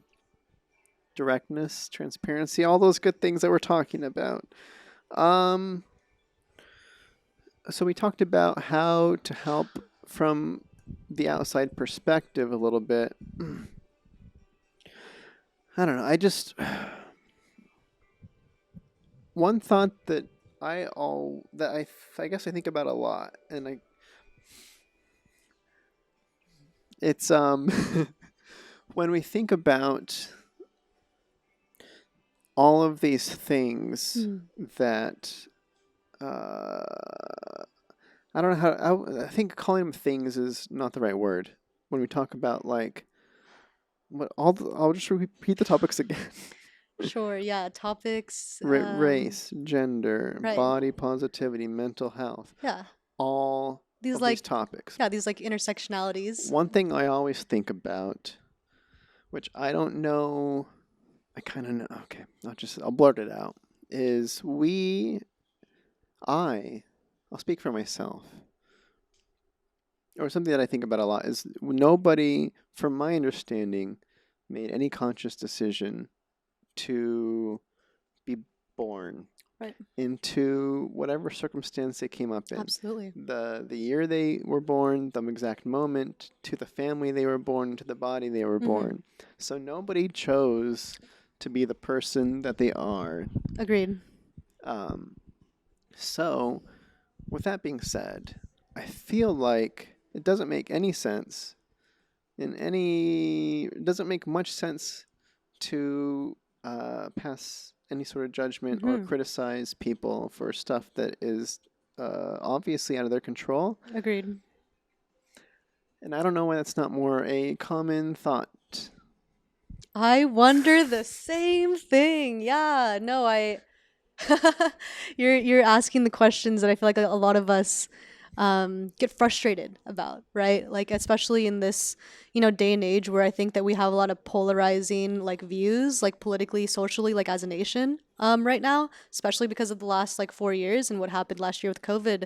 I think that now more than ever, people are less aligned with like some of these like very basic things that to you and I they kind of seem like common sense and they seem like universal truths of the world.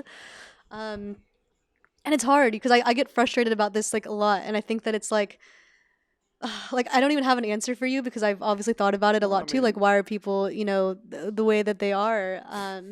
But I think that that frustration and that anger and that annoyance, it's what propels me to like want to try to get everyone on the same page and try to like help people understand like I said, just basic human decency and human rights. I think there's a potential movie idea there.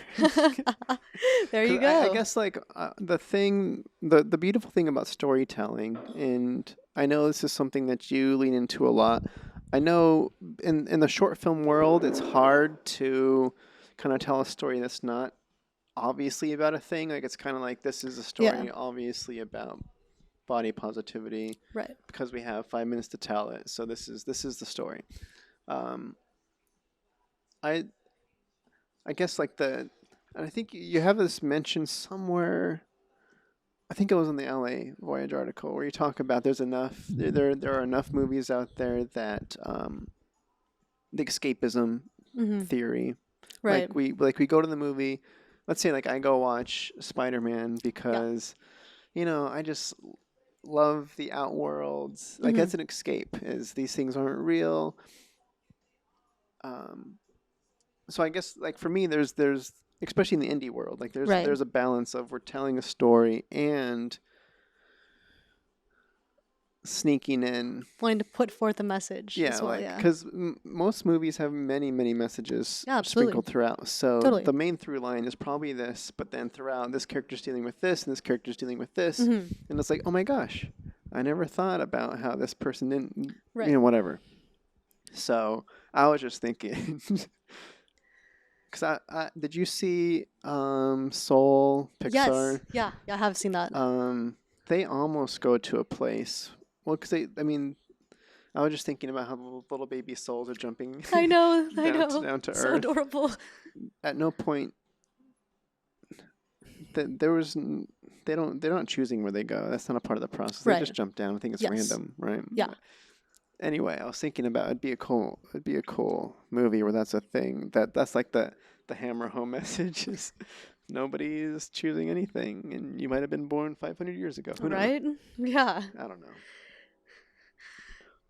But no, to your point about like messages within sure. films and like shorts, so that's actually something that I'm like learning to kind of like change. Is like, so I still believe what I said in that interview, that I think that there's a lot of content that's like solely meant for escapism and like not reflecting at all about like the real world, which is great. Like I love like fantasy. Like I'm a big into like any type of like monster, mythological, vampire, whatever. Like I'm all about like shows like that. Totally. Sure. But as far as what I want to create, like I think that for example, something like Beautiful Bodies, and because it was so short, exactly like you said, it was this very streamlined message about body positivity. And like, although I think the message is still really good and important, I would not make a film like that again, because I think that what I'm learning throughout making more films is like, if you want to give a message, you don't necessarily want to hit people over the head with it. A lot of the times you want to like slip it in a little bit more covertly so that people are resonating with these ideas, but it's not being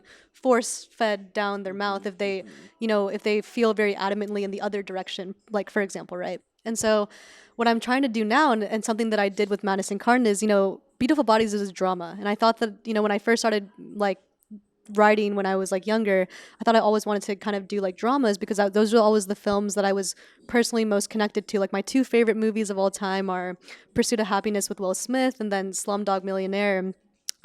Because both those stories I feel like are so real and raw. I mean, they are based off true stories, and at the end of them, you just feel like, wow, if these people can do all this stuff, like I can, I can get up in the morning and, study for my test or go to the gym or do this and that, right? And so, I thought I always wanted to make dramas that were like that and would impact people in that way. But then I'm starting to learn now I can still impact people in that way without it being a drama, right? And so that's why with Madness Incarnate, I chose to take it in this direction of like dark comedy, thriller, and experimental. Because even though it's a film about mental health, it's not like Beautiful Bodies where I'm telling you like exactly like what the message is, exactly what I want you to hear. It's like it takes kind of like the form of this like story, and within that story you kind of like find these little like Easter eggs of like what these like themes and motifs like are in the larger context of the narrative. And so that's something that I'm learning, is I want to still deliver these messages to people in society because I think they're important to say, but the vehicle in which that happens is kind of like changing though. That sounds like the prop. That sounds, yeah, yes. Because I think the thing that kind of is interesting to me about, let's say, I script supervised for a short film about like suicidal awareness and like cyberbullying and bullying like that, and the director has done a great job of getting the film out there and done a big festival run with it. And I'm just thinking like a specific festival, for instance, was like a mental health awareness festival. So the people that are going to go to the festival are people that are already, you've already won them over. They're just coming to exactly just get reminded, be regrounded. Like it's still beneficial for people that are aware. But you're hitting like the same market and audience that doesn't need to be told that. Exactly. Yeah. So it is a tricky thing of like, we are here to spread a message. Right. And the easier it is to digest those messages, the easier or like more well received it will be. And I think that like again with Beautiful Bodies, it's more like this huge pill, whereas like Madness Incarnate is this baby little like small pill to swallow, right? So this one's easy. Yeah, it's like one of those what is it? Those gel tablets that you take that are so easy to like like the Dayquil and stuff. You think you're talking about the chewables. Oh, that's where it gets even really better, easy. even better. Oh, I have like chewable vitamins. That's exactly what I'm trying to strive for, right? So, yeah, I think that it's again like not always like what the message is, but like, because at the end of the day, right? Like if you have a message, it doesn't really matter what your message is if no one like hears it. And so, like, and again, we kind of talked about what does success mean and what is some of those things. And like I think that on a large scale, of course, I would love more people to see my work, to affect this change that I'm trying to like affect like in the world, right? And so if I do want more audiences to see my work, then I do have to kind of like again figure out ways to tailor that. And films like Beautiful Bodies and Making Her Story, they're great. I'm proud of them, and I fully support the messages in both those films. But both of them, they may deter certain like audiences because of the fact that they are so overt and like again like direct with like what they're trying to say. Say that like if someone already doesn't respect women, they're probably not going to like click on Making Her Story at all, right? Like because they're not even going to want to hear 19 women talk about like things, sure. right? So maybe it might be someone like that feels like they do support women and they watch it and they realize, oh wait, maybe there are these things that I can improve, right? So I think that like again with your audience, you have to like within that in mind, like kind of know who you're targeting, like with the content. Yeah, target audiences is always a weird thing, but very important. I agree. Cool. All right, what I was going to jump into, I think that was a nice kind of segue into, Yeah, 'cause you're talking about it's just like getting our work as filmmakers in general in front of people to see. right. Because making it is a lovely process, and making it with people, like that's a whole phase. You're affecting people's lives. You're giving people Right. uh, livelihood, and you're putting people in a position to succeed and grow in the paths and their own journeys, which is, I love that part of the process. Then there's a process of it's done, time to show other people and affect more people. Hmm.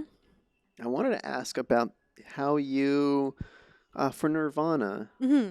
you had a special kind of premiere event for that. Yeah, we did. And I wanted to ask about how that came to be, Sure. and because I thought it was kind of like, I thought it was a really awesome, cool, creative Thank you. way of getting it out there. Sure, And yeah.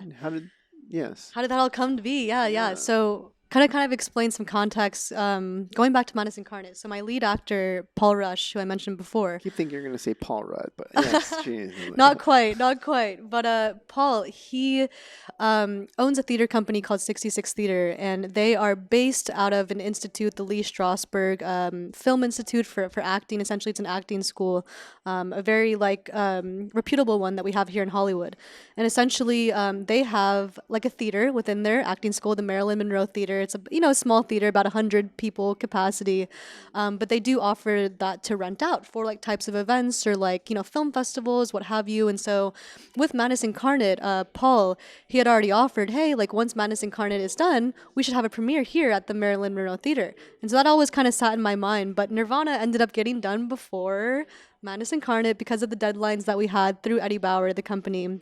And so, because we finished that film earlier, I contacted Paul and I was like, hey, can I rent your theater for a different film? And, we'll still do Madness Incarnate later, but I have this other, film. I explained to him, hey, we have such a short project. Nirvana was only like a 2-minute film. And so that being said, he was like, okay, yeah, like we can rent it to you. It's a 4-hour rental. And I'm like, okay, like, what are we gonna do for 4 hours My with film's 2 minutes. with a 2-minute film, right? And he was like, well, you guys can do a Q&A. And I'm like, all right, Q&A will last like 15, 20 minutes. That still leaves us over 3 hours. And so that's when I came up with the idea with my producers of like, hey, why don't we just invite other people to show their films? Because I feel like a lot of filmmakers, everyone who doesn't want to see their stuff on the big screen, like, who doesn't want to see their work That's the sell. with an audience, right? And who doesn't want to do that for free, because we had already taken care of the cost of the theater. And so we did not charge anyone to play their films. We did charge like $5 or $10 for admission just to like break even literally with like the costs that we had put towards the event, not to profit off it or anything like that. But again, like we invited filmmakers. And so we said, hey guys, our film Nirvana revolves around these themes of like empowerment, spirituality, people of color, women, women's rights, like et cetera, et cetera, et cetera. If you have a film that you feel like kind of is similar to these themes, whether it be a short film, a music video, anything, feel free to submit it to us. And at this time, I was just worried about like, are we gonna get enough submissions to fill the 4 hours? Like, I was like, I hope. Yeah, where did you put the posting? Where was Literally that just Instagram? on like word of mouth, Instagram. I had made like a professional like Instagram account like right when we were starting this, and so we kind of tried to like build that up. Not like a huge page. I have like 100 followers on it, but people that like want to see my work, of course, are looking to there for updates and everything. And so we heavily promoted it on there. Everyone on my team, my producers, and just friends in the industry helped me share the post, and get the word out. I individually directly outreach to a few people as well, or more than a few, probably like almost every like filmmaker that I know in LA. I was like, hey, I'm doing this thing. If you got a film or someone that's got a film, hit us up, email us your submission. The only requirement, like I said, that we had is preferably to fit these themes. Like for example, if you have like a horror film, maybe not appropriate for this specific screening event. But yeah, and we said, hey, like let's keep them under 10 minutes. We wanted to show as many films as possible and showcase as many artists as possible. And we ended up getting like an overwhelming, response. We had over 40 submissions, and I think we chose between 10 to 15. That's all we had time for. That's all we had room for in the programming. And so, yeah. Cool. So you did. I saw you did 2 blocks. So it was We almost did. like you hosted a little mini film fest. Yeah, well, a screening event like for so basically like to not disqualify people from submitting their films to other festivals, we specifically had to be very Oh, careful copy that. with the verbatim Apologies. of this event. So So it's a screening, a public, or sorry, a private screening event, okay, because apparently if you publicly screen your film it'll anywhere, disqualify you you. lose your eligibility for certain. We didn't want that to happen to anyone, including ourselves. Because we want to also do things with Nirvana moving forward too, and so again, the way that we kind of got around that is it was private. You had to have a private link in order to get a ticket. As far as like again, submissions, again, we did not charge for them. We did not have like a strict like rules and stuff like that. And then again, we didn't. But for all intents and purposes, like for people that are outside It of the industry, the it's pretty much structure. the same as a film festival. Yeah, Yeah, the yeah, the structure. structure is I very mean, that's similar. why I said it's like you did, Yeah, but yeah. you didn't, which is very cool. So you, out of the 2 blocks, Right. I'm imagining each block is like an hour, and then Yeah, you that have like it like you have a wiggle room for the Q&A and yeah, stuff. we had like a wiggle room for Q&A. We also had like an intermission in between with like raffle and like refreshments, stuff like that, pictures with a photographer. But yeah, we had about like an hour in each block, and so again, we had to choose, which films. And on that day, my producer and I, she came over. We watched all 40 of these films, and you How was know, that? it was a long day. It was a long day. Bless her, for coming and watching them with me. Really appreciated her help, of course, and choosing because again, like it wasn't necessarily about always choosing the best films, but also choosing which films we felt aligned with these like themes and like we're showcasing again like the messages we wanted to showcase in a positive way. And so um, that selection process, like I think that like once we knew like our criteria, our priority, it was easy after that point to then be like, okay, yes, this one definitely is appropriate, this one definitely fits, whatever.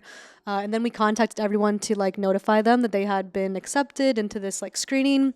A lot of them were able to attend, which was great. Some of them weren't able to, but some of them were, and I got to meet them, which was great. And a lot of these filmmakers, I'm now connected with moving forward, and I look forward to either working with or supporting in the future. And that's also what this event was about. Is wasn't just about Nirvana, my film. It was more about also being something for the community, because again, like a lot of people don't have the resources or financial ability to like rent out a theater like this and show their work. And so again, if I was already doing that for my film, why not, Oh, bring other nice. people onto the train and make it into like a big thing that people can, have a safe space to come to network, to show their work, to be appreciated for their art and celebrated.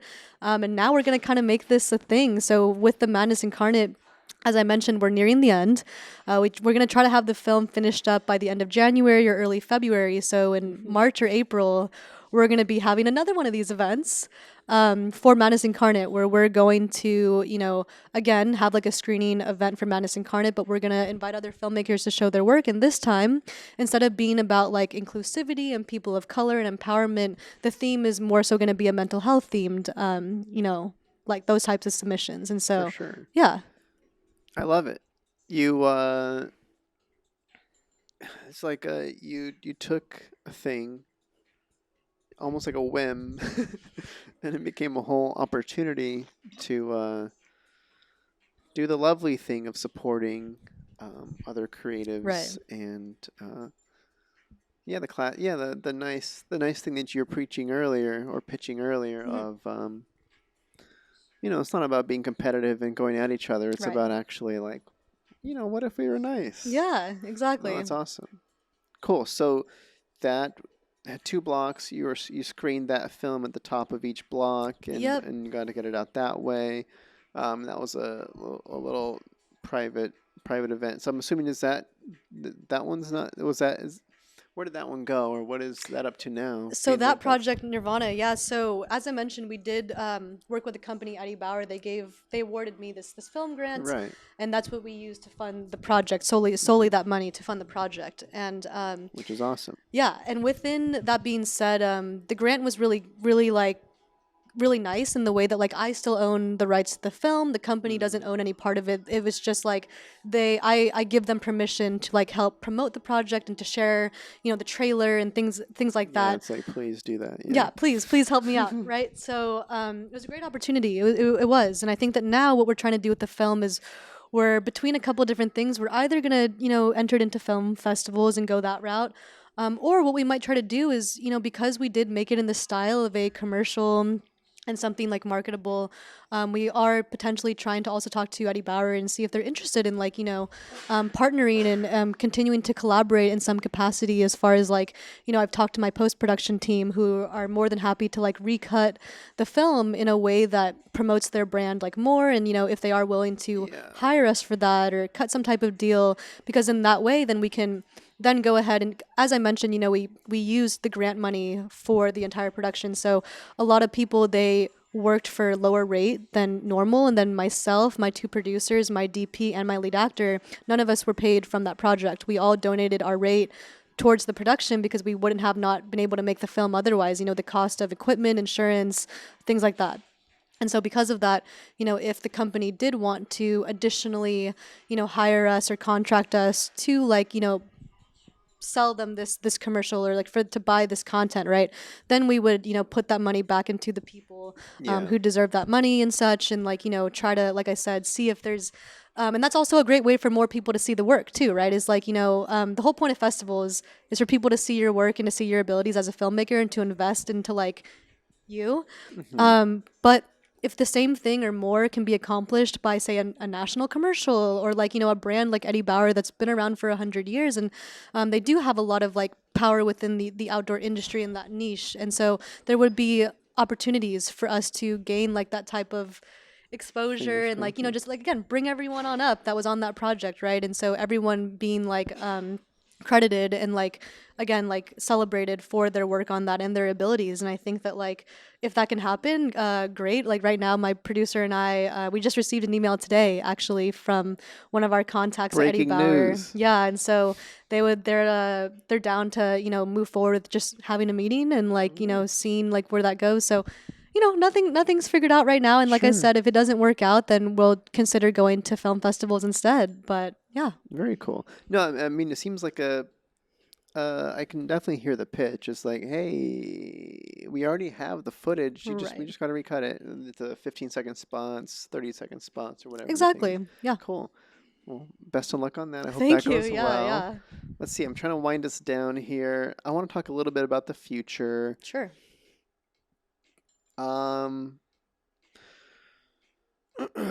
We are currently in December of 2021. Yes. And next year is 2022. Do you have, I know you've got rumor has it you have a web series in the works. Is that still a thing? Yeah, so there's a few things. So what's next year? Not next 10 years. I'm just kidding. Next 10 years. So not like per se a web series, but there are some other projects and stuff that that I would love to talk about a little bit. So as you kind of know, 2021 I directed 3 of my own projects. And I think that with that being said, in 2022 what I'm going to do is I have this goal of like solely directing like other people's like projects, like because I've never really directed something that someone else has written. And I have a few reasons for doing that. One, I think it'll help me gain a lot of experience as a director in a collaborative sense.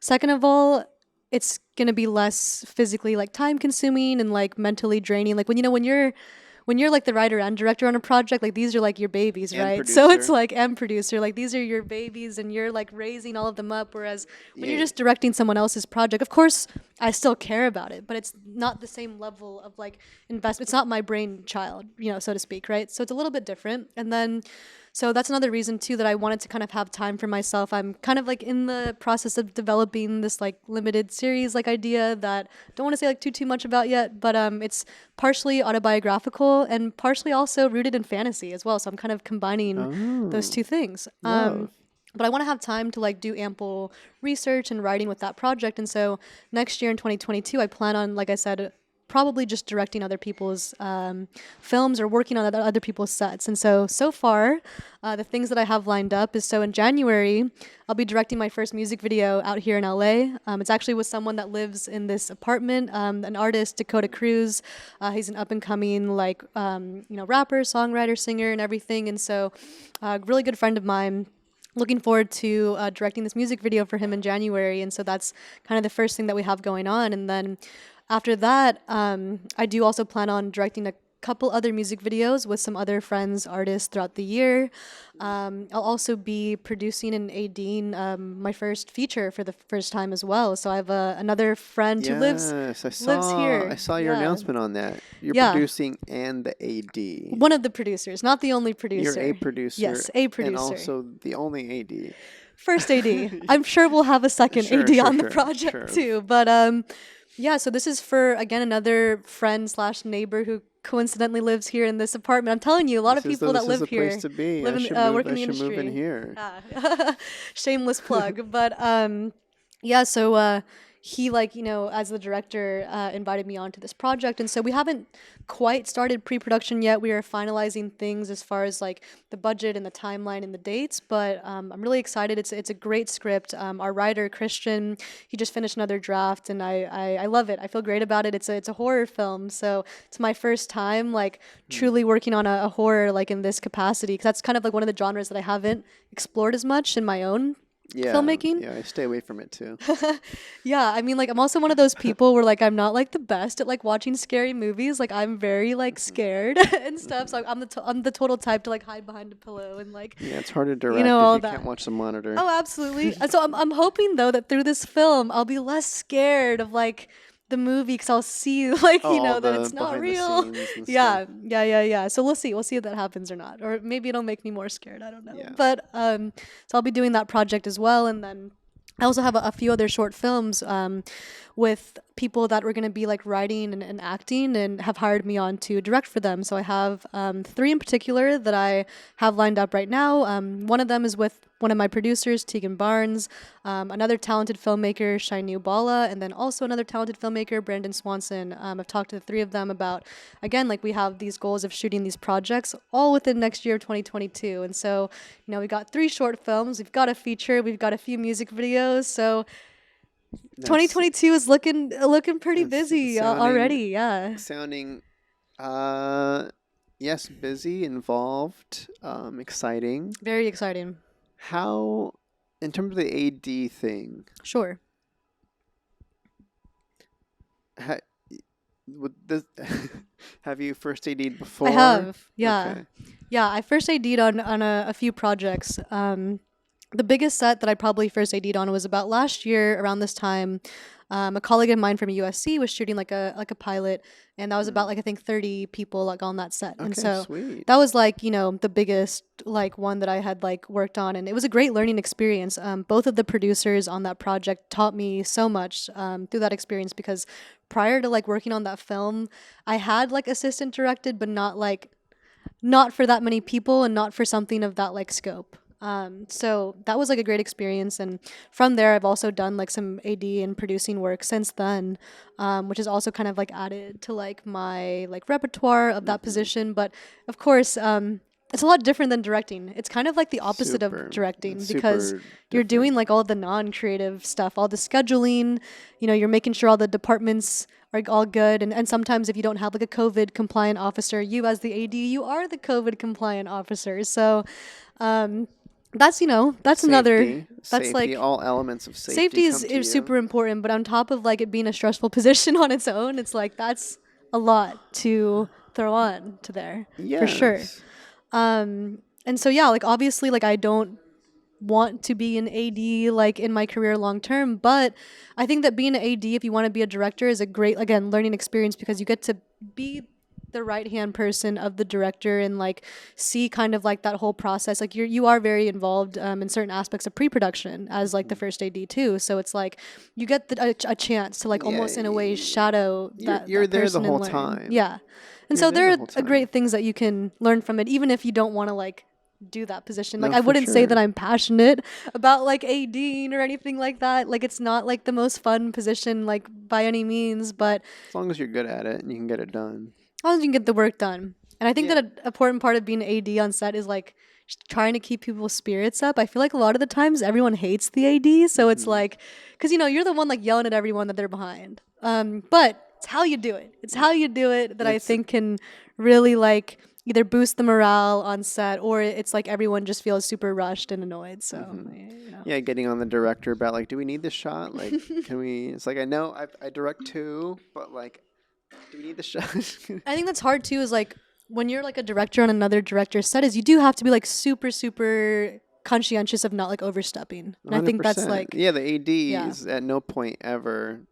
I'm sure it'd be specific based on your relationship, but yeah, offering creative Absolutely. suggestion is not really a part of the job description. Right. But cool. Lovely. Okay, so there's that. Yeah. No, I was gonna say. Okay, I remember what I was gonna say. My pitch. Whenever I hear people talk about AD being a nice shadowing experience of a director, I usually respond with a script supervisor Right. is the ultimate shadowing experience because you're involved creatively and there's no logistical stuff going on. Yeah. So and it's all the departments still. And you're literally just sitting there the whole time next to the director, whereas like when you're the AD, you're probably running around yeah, the you're whole running set. around. You're micromanaging all these different stuff. You're not even watching the performances because there's no reason. I mean, you could, but like you're by the director at the monitor, listening in, making having those conversations creatively. Yeah. But no, I've AD'd as well, so it is sometimes nice to just change. Sometimes I don't know if you feel this, but like you can be too creative. And it's like I'm gassed, and I'm like I just don't have the creative Oh, juices. yeah. So just let me just rush people today, Right. and this is a different side of my brain. Yeah. And it's, Like burnout is such a real thing, like in Mhm. this industry, whether it be creatively, physically, like mentally, all types of ways. So Plenty of ways to get burned out. Yeah. Speaking of burnout, we're at the end. I'm just kidding. I'm just kidding. Cool. So last question, very simple. Let's give a reminder to the people on where to follow you, and then I'll have additional links Sure. that you can send me to include too. But Yeah. So I'll say this to the audiences watching back home. Thank you guys, whoever is watching right now. So, Eddie, yeah, my personal Instagram is Olivia Wong 11. My professional Instagram is O Wong Productions. That's OWONG, and then the word productions. You can find me on Instagram with either of those two things to keep up with my work. And then from both of those places, you can find like my website through there, Facebook page, stuff like that. So yeah. And then we'll also include the link to the current GoFundMe. Oh yeah, so that is going to be Or is that through different? yeah, you guys can look at that also in the bio, but that's like madness-incarnate.com. So you guys also are interested in checking that out. For sure. Great. All right. Well, thanks for being a part. Thanks for hosting me here. Hopefully the music was cool. Yes. But yeah, cool. All right. Well, I'm looking Awesome. forward to Thank seeing how you. it all Thank you goes. for having me. Thank you. Yes. Great. All right. Bye. And we're out. Bum, bum, bum, bum, bum, bum, bum, bum, bum, bum.